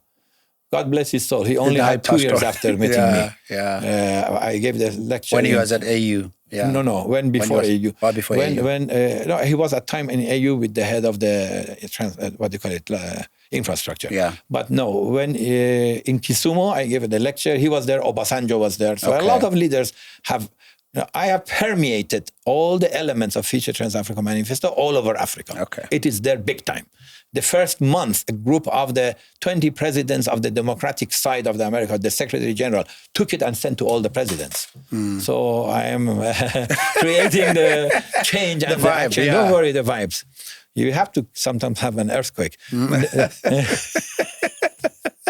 Positive earthquake. But how does that, the manifesto, infuse into the policies of the 55 countries? They like it, they ask for it, but how does it become intricate part of? No. Everywhere you see the elements that has been adopted and used. Okay. So I have Raila Odinga and William Ruto, very much fighting parties. They signed a contract of permanent peace Because of the manifesto. Really? Of course. So this is the whole idea of, and I just sent it the other day to the different parties to say, this is our benchmark. So I'll later share with you this. You can maybe on your podcast and the you can put the screenshot of that. I can do What's that. the model? Yeah. So the point back to the money part. So from 3 trillion to 4 trillion, it will accelerate later because it is important because this is very interesting for people. As a child, observe the whole universe. I observed snow in my hometown, which is in the village, in the mountains. My father is the only doctor of about nearly 50 or 100 villages. And is that the eastern part of Iran? North, the Caspian Sea, but on the mountain but side. border with Pakistan? No. Yes, on North the near the side. Russia side. Okay. Direct north of Tehran. Got you. Okay, and there's a place that the mountains are there, and then you go to the sea, to the Caspian Sea. So in that area, back to the point, I observe why from the morning the snow is coming. And there is no snow on the ground because as a child I want to go play with the snow. In the morning, no. Noon, no. Afternoon, no. Then all of a sudden in 15 minutes, 1 meter of snow. Really, it happens like that. I don't know if you have observed it. Maybe you don't have it here. I don't know. You don't know how it works. And it doesn't, it melts. All of a sudden remains. Why? Then I was learning language, Chinese. And I thought, I'm forgetting everything. And then I said, no, don't give up. It's like that snow. Okay, there is a preparation of the ground. That was cooling the ground so that it wouldn't melt. All of that was being lost, but not lost. Made for the last hour to make a whole thing, snow sit down. For the language, I did the same thing. I exposed myself. I used to go 8:30 before the language laboratory in Boylston Hall, Harvard opened. 15 minutes before that, I was there. 10 o'clock it closed, I was the last person go there. And then I realized for years later that I wasn't eating in the day. And I wasn't even going to the washroom. So focus. Yeah. So what I'm saying is that I realized the methodology, that things prepare the ground and they don't show the results. The results are often towards the end. Yeah. That's why God tests. People who are close to getting the result, they give up. Yeah. Just before maybe the results, tests your stamina. So I'm a believer that Africa will be super rich. I argued with the top Chinese scholars, thinkers, chairman of the Chambers of Commerce of 365,000 enterprises. And after they heard me, they said, maybe you're right. So we can bypass many generations. So Chairman Linonge was in Mozambique 2.5 years ago when I did with President Chisano the first Future Trans-Africa Manifesto Summit. 180 state leaders came. Everybody came. We have permeated in Mozambique, Maputo. Okay. Yeah, no, I've gone to everywhere, Maputo to Pemba, the send of mayor to. I've, don't see me here sitting quiet. I know you've been to places. We have the power of you've told me, formation. yes. But now, I listened to you carefully. You said the challenge could be the leaders because the leaders need to grab and run and make things happen. Now, with the current profile of the leaders across Africa, you got Duma, you got your Traore in Burkina Faso. Yeah, he has been well-versed. So what I'm saying is, he has been well-versed of Future Trans-Africa Manifesto. Are you able to Manifesto. say these are the cohort of leaders that, you are betting on? For me, to spearhead I this. don't believe in one layer. I believe in all layers and all verticals, the width, the depth, the breadth, the height, all of them. But the leader infuses. 1 minute, not necessarily. Right. Meridian points. I am a believer in the systems theory, and I call it folded universes. No, my modeling and methodologies are very unusual. It's not linear. I'm with you. It's not also top to bottom. Yeah. Okay. Otherwise, why will I go to the villages and stay and get bitten? I have the photos and everything, not at one time. So the point is this. 1 is the spirit power. 2, God's decision and karma. 3, the realities and the inertias. And they are in all the layers. And then there are main points that are the change points. If you are enough at it and enough in the diversified area, soon it will interconnect. and then all of a sudden a factual realization will happen, or activation or trigger will happen. So back to the leaders question. Yes, there are several leaders that are a bit open. Now, John Mahama, you said, Traore, our beloved president. And I believe more will be coming, of course. But it's not only that. And they may not totally adopt it or openly say it or give the name to it or whatever. Some are already doing the right things. I mean, HH in Zambia seems to be doing the right things. And I sat with him 4.5 hours. Yeah. Which president sits with you 4.5, 5 hours with entire team? He was on Christmas Eve. He drops everything. Yeah. So I've high. He will win again. You reckon? Yeah. Hopefully he will win again, and we should. And he is now after the digitalization of the real world assets. All our ideology has been permeated with all the leaders, whether they say it or not. It doesn't matter. Yeah. But we are not after credit. They are not after rocking the boat. But let them. But the point is that if more conscious, for example, the Future Trans-Africa Manifesto may not know 50 of the elements are embedded in NDP 12. Yeah. I put it in gently, quietly, and without force. First, the Future Trans-Africa Manifesto was given to President Duma in February, March 2024, 9 months before. Before elections. Into the NDP. Sorry, at that time was UDC. The manifesto, UDC manifesto. Then, as soon as I became presidential envoy by April 6th, then April 16th, we had Madam PSP created a whole meeting with all the PSs, and whatever we decided collectively, but of course embedded and a bit of softly put, and they said it, we became a whole document. The document was bullets format. And that document was also from Future Trans-Africa Manifesto. And then I had 7 documents along that. All of this, we gave it to the National Planning Commission. We met with them 3 times. And 2 times was 2 to 3 hours working, taking the text and getting the body that is called the keynote, at that time 45 pages. And in that 45 pages, we inserted all the 50 elements. And I quietly followed that when it goes to the cabinet, when it goes to the president and goes to the parliament, that all the elements are there, they're not taken off. Make sure. And I sat in some of the working groups also. So we added group by group, one by one. Then when it came out, we did an AI comparison. So Jonathan did an AI, and this AI comparison finds 35 of our elements that were not there before are there verbatim, word by word. Source mentality, inventory creation for the nation, the savings and cash deposit destination, number 1, and the sovereign wealth fund, and the sovereign wealth fund in the hybrid of classic and digital assets. All the elements are there. Wonderful. So we have the justification to now roll it out. And in other countries, the same thing. Like in Ghana, I didn't embed it in the government, but we had hundreds of media blasts, and they repeated so much. It went to 20 to 30 million people again and again and again, that when I went to Mozambique, they had seen this. They already seen it. Yeah, just everywhere. Yeah. And so now the people and the government, whatever they're planning to do, because the population asks for this, they take it in. Yeah. So, and they own it and they push it. So the point is that throughout Africa, we have impregnated the Africa with the Future Trans-Africa Manifesto. First group that I sold it with was actually the White House. I went to US. I wrote it in March 2022. By April and May, I sat 5 times with the leaders of the US in Dubai and in US.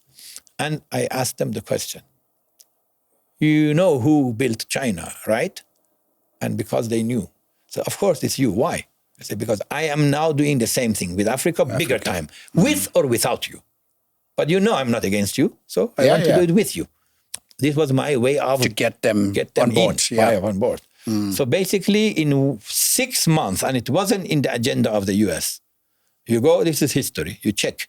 You check the November, December of 2022, March end, December. Okay? So April, May. In 6 months, during COVID, they made the Africa agenda number 1. It wasn't at all part of making an Africa summit. 50 presidents went. Only the ones that were sanctioned didn't go. Mnangagwa didn't go. Ambassador Linga, they invited me. I was there. Okay, and I was there, and many other things happened. Anyway, 2 months later, a month before, I was at the Queen Elizabeth Hall in London in front of the Chancellor of the British government, and I announced the number one engine of economy and finance of the world next decade and two will be Africa. Number two, India. And these two will come up together. Okay? And it went everywhere. Africa first. Exact by the date, that was November 20. Then the next month was the US-Africa Leaders Summit. A month later, US government dispatched Janet Yellen, my friend of 23 years at that time, that I had early on. So she went and read a very long treatise, 25 elements from Future Trans-Africa Manifesto, and saying that the trajectory of the economy and finance of Africa will set and determine the trajectory of the economy and finance of the world. What does it mean? It is Africa that determines, means Africa first. Yeah. And it said that we don't do it for you or force you, but we will do it with you. First time they're taking Africa in equal. From the spirit of the Future Trans-Africa Manifesto. Wow. And I have said that, yes, we come to Africa, but not with big aids. Take the aids away. Yeah. That was my statement. And Donald Trump implemented it, but it was my statement. It's written everywhere. Said, do not big ticket items with Africa. Do joint ventures so that you benefit, they benefit. The same thing. So the crippling of AIDS in Africa, is it partly because of your... Absolutely, I believe. It should be. It should be. And if I don't believe any subsidies should come. Temporarily, a little bit, fine. But it should be augmented by investment, not just pulling back. By domestic, first, self-development of investments. Yeah. China didn't become rich out of foreign direct investments. It triggered it. But out of what I call unleashing their own creativity, their own market, their own production, their own entrepreneurs, their own private economy. 70% to 80% of China's economy, communist country, is private economy. Wow. So I'm saying it openly. Botswana, in some sense, you are a communist country. Yeah, you are a socialist country. I know. I'm not mad. I mean, it's good to have the ideals. We have been. Our systems. What I say, it's not a knife to kill. No, absolutely, yes. It's a bit of incision to wake up. Yeah, it's not totalitarian from a communism perspective. Yes, yeah. No, it has the goodwill for the people. It wants the people, but wants to do everything itself for the people. Yeah. It's more patriarchal. It is hierarchical. Yeah. And even that, it does it by good consultation. So we came back to Botswana. I love Botswana too much. I don't know why. This is the nation. It's written in the destiny. He will wake up and he will rise. The last thing. He will rise the last thing on Africa, which covers Botswana. Yeah. Before we end, is that we've talked. We haven't even started. I know. So much. No. We didn't go into details. We'll do phase 2. But because of the logic, I finish a few things a bit more detailed. But in reality, we've got to go deeper into it. Because here, I think it's really the positioning. I didn't answer the proof why we will have $60 trillion and we could have it. Exactly. I didn't. No, if you calculate it backward, no, it's impossible. Yeah. You can easily say, this guy is just wishy-washy. Yeah, he's dreaming. He's dreaming. But I love the ones who dream and accomplish even half of the dream, those who don't dream and don't even accomplish and go back and they shoot themselves into the foot. Exactly. Which one do you want? Okay, please. No, that's fine. No, I wanted to, as we end, to... And by the way, you are my favorite also, a good friend. Really? Excellent. Thank you so much. I'm very, very blessed by that. I really appreciate it. And I've been really touched by I love frontiers of knowledge. I like challenging status quo. Exactly. So that's why when we talk, we don't stop. But you are traveling all over Africa. Yeah, that means you are with me for the whole Africa continent rise. Absolutely. Okay. That's where I am. Like I said, I was in Nairobi. I talked to the normal people. When I was in Rwanda, I talked to the people on the streets. When I was in Zambia, I chatted to the hotel attendant. I just want to know the heartbeat of and what their concerns are. And that's what I want you to finalize with, to say there are people that watch the podcast and the leaders and the policy and they'll be debating. What is just your final message to those people who are struggling to find a meal? Like that little girl who's 17 that I saw 2 days ago in the farm who says, I failed Form 3. I don't know what to do. I'm helpless. Can you help? You know what I mean? I helped people different times and you help. people who were highest graduates and had gone to 10 countries and got government stipend and they didn't have the meal to eat. I have seen this. They are the byproducts. But you're with me. Those are the byproducts, but those are the realities of Africa. Am I right? Those are the realities. I went to, as I said, Rumoroti Sumo village and slept on the floor with all my French, German, and other teams. And one got malaria, and I got bitten, and I go again and again. And I went to, as I said, Congo. Even Central African Republic. We always go to the villages and we see these people. And that's why they are in my mind. They are in my mind. And we have also a partnership with the Congo Ministry of Rural Development. Here is local government, it's called. That's why I went to the local government. So the reality is that those people in those villages, it's like poverty is like the, as it sees, even it dries. When you are power and you're hungry, it dries. And wealth is, you can say, fattens. It's like a water. When it comes up, it's like a water tide. Everything will come up. So it creates a rotational, vibrational wealth for everyone. And but the reality of today's Africa is that. And I don't have an answer. But you understand where I'm coming from. Of course. There are hundreds and hundreds of millions using a hoe, trying to plant something. The rains go away. They go hungry at night. I grew up in villages. Maybe that's the reason. I grew up with them. I grew up in Iran, in the villages where we did not have electricity. I never saw an ice in the summer when I was 6 years old, and then I didn't know my mother had bought a refrigerator.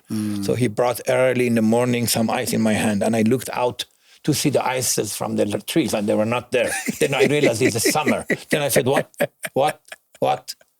So I grew up where there was total nothing. There was the first time my brother came back and said, in the next mountainside village, the home of but there is something that the voice, they take the voice into the prison and then it comes out, and it goes to prison and comes out. There was one of these big reel-to-reel recorders. And my sister came from the capital and said, and I was that time, I was 10, 12.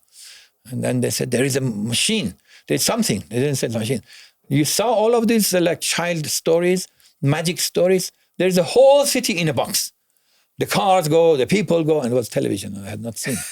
No, I come from the generation that was in that heart of the village that had... No, thanks so much. I was privileged. Was the son of a doctor, but my father was very harsh, very correctly so. He had one small jeep for the clinic, and he said, never take the children to the school ourselves. They have to walk like other villager children. We walked for miles. I remember my face, full body in mud, because there was hill and it was rain, and I had to climb maybe 5 times, 7 times, and I would fall until I go to the school. You've been there? Oh, I've been there. So my father was the illiterate boy at the age of 5, lost his father. And his job was going to the villages to gather thorns with the bloody hands and the rolling of the thorns, and put it in the back of a mule who was like the entrepreneur guy who had only a mule, and go and sell it for the heating of the town, of the village, and make the money like that. He had about 30, 50 world killer diseases, including smallpox, not just chickenpox, smallpox, everything. And he became a doctor. By the age of 20, he was still illiterate. Determination, willpower. This is what we have to tell even the villages people. Don't think that we are under-deprived and therefore we cannot. The will. He came from the villages. I came from the villages, and I became global. You can call it. Exactly. You're amazing. I mean, it's hard to describe. The type of stuff you talk and you've been on, that's the type of stuff we read about, not see life. I'm a simple man, humble man. But the point is that the reality is my intention, and I believe the purity of that one dot of the pure motive, that everybody else is better than me in every other indicator. I observe people and I see they're better than me in many, many, many, many, many indicators. One thing, my determination that I made on one thing. We must affect the total change of the destiny of the entirety of humanity in one generation. I don't know how far I'll get, but that's the determination. We must create a total poverty eradication from the face of the planet. Yeah. It may not be total, they will not be egalitarian. Don't think that I am esoteric and I am idealist. I am the most pragmatic idealist combination. Okay? Count me in. Yeah. Let's do this. Yeah, because it creates a vortex, a movement. You're in, they're in, everybody else. Everybody just takes I have off. a lot of youth with us that are no longer nagging or crying or weeping or this. They are acting with no salaries. But I don't believe they will stay longer like this, because soon in the companies that we are now organizing others, they will be owners and shareholders. We have to teach Botswana the concept of private ownership, of not only land and cow, private ownership of production and producing entities.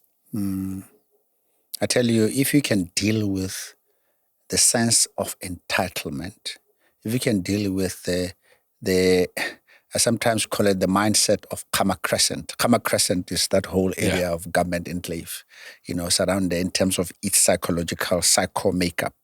If we deal with it, I know we've discussed it quite extensively. I'm inside that. I see them every day, and I am saying Dumela Man, Dumela Ra, and I really love them. And I always stay with the securities and talk to them every morning. Is a ritual, every evening is a ritual. Every time I move out and in. So the change is for their own good. Yeah. Sometimes we don't see our own good. Yeah. And therefore we have to give messaging. Yeah. And if the messaging is real, it's pure, and it shows over time, it will settle in. Yeah. Once it settles in, it starts producing results. Yeah. It's that like that snow. In that one, it's cooling. In this situation, it's heating up. Yeah. We are heating up the society of Botswana, you and I, and Mr. Mohobe and I, and many others. It's not only about us. We are nobody. It is about the destiny of 2.5 million people in Botswana and the destiny of 1.5 billion people of Africa. And God says, enough is enough. And the burden, they put it on you, unshackle it. The burden you put on yourself is bigger, undo it. Wonderful. Dr. K, we've got to end it here. You and I can go on for ages. Thank you very much. But before we go, the Future Trends Africa Manifesto, because it's reachable to a lot of the people in Africa and Botswana, and we are so much interest around it. Do you want to just talk about how they can see it, where they can access it? The Future Trends Africa Manifesto, you just put these 4 words on Google and go on the AI, it will all come out. Yeah. And it will even come out and analyze it. Yeah. And there is also a synopsis of it, which is on our websites. So, and if you put Farzam Kamalabadi, my name, influence in. Put influence in China, influence in Africa. You put that, and then again, the AI will give you a whole background information. Fantastic. Yeah. So, Doc, the idea today was really to position, to let people have access to you. I knew that will not cover everything. Yes. I know that we won't go to the next level of detail, because first is to really get the essence of what you are here for, your vision for Africa and all that. And then hopefully if you agree. My good brother, when I came here, first time was November, and I was not yet presidential envoy. It was easy. I went to all the media. One time I had 1 shot. 3 televisions, 2 print, everything. Then when I came presidential envoy, everybody was worried I should not go to the media, because I would be automatically associated, and they didn't know my messaging, they didn't know what the people. Yeah. But over time, gradually, everyone gets used to it. And they see it's benign. It's actually better than benign. It's very good. Actually, it's healing. It's actually productive. It's actually so positive. And now everybody, bravo, please go. So that's how human mind works. Yeah, that's very tactical of you, because I can tell you now, this country has not been very receptive for people who come out from outside and trying to philosophize how to do things. We are very good at coming together and think, and we say, let's see. Yeah, of course, you know better. And they will sabotage you, they will hit. I've seen a lot of foreigners. Some of them are appointed to head I promise SOEs you, and because of my motive is not me. Yes. And I embedded such inside that if you are against yourselves. That's right. You're not against me. I'm not a foreigner. I'm nobody. I don't exist. A gringo, Iranian, American, Chinese, African. How are you going to categorize me? You categorize me, you win. You then be against me. The message, the content is a voice from God. I promise you. And I am not one of those again, self-anxiety, and I'm as simple as you can get. That's 100%. But these elements must be done, will be done, and God gave me the gift of creating the imperative. No matter how you talk, you do this, and this, and that, ultimately you go there. Fascinating. Thank you. Thank you so much. We will really be there. appreciate it. We'll be there. We'll get there. Yeah, Absolutely. together. So there we go, colleagues, family and community of Growth World Podcast. I hope you found that very valuable. And please, there's only one indicator that shows appreciation for me and the Growth World team to bring, caliber of people like Farzam Kamalabadi. So we're going to bring you more, but please press the subscribe button, share with as much as possible with other colleagues into your network, and let's make this Growth Well really your partner in developing this continent. We can do this. Check the spirit in this room. So thank you very much and see you next time. Cheers. Thank you, Mr. K. Guys, the Growth World family, thank you very much for watching, and we really appreciate it for the growth that we've gone through the past year. But the bulk of you are still not subscribing on our YouTube channel, and we'd like to encourage you to please subscribe so that we can increase the viewership and the reach. And those that are not on YouTube, please also share, like, so that we can reach more people out there. Whilst on YouTube, we also have a very vibrant WhatsApp community that we will love you to join in as well, where we do debates on these issues. The community you can find on the description aspect of the YouTube. So go there and you can join our WhatsApp community. Thank you very much.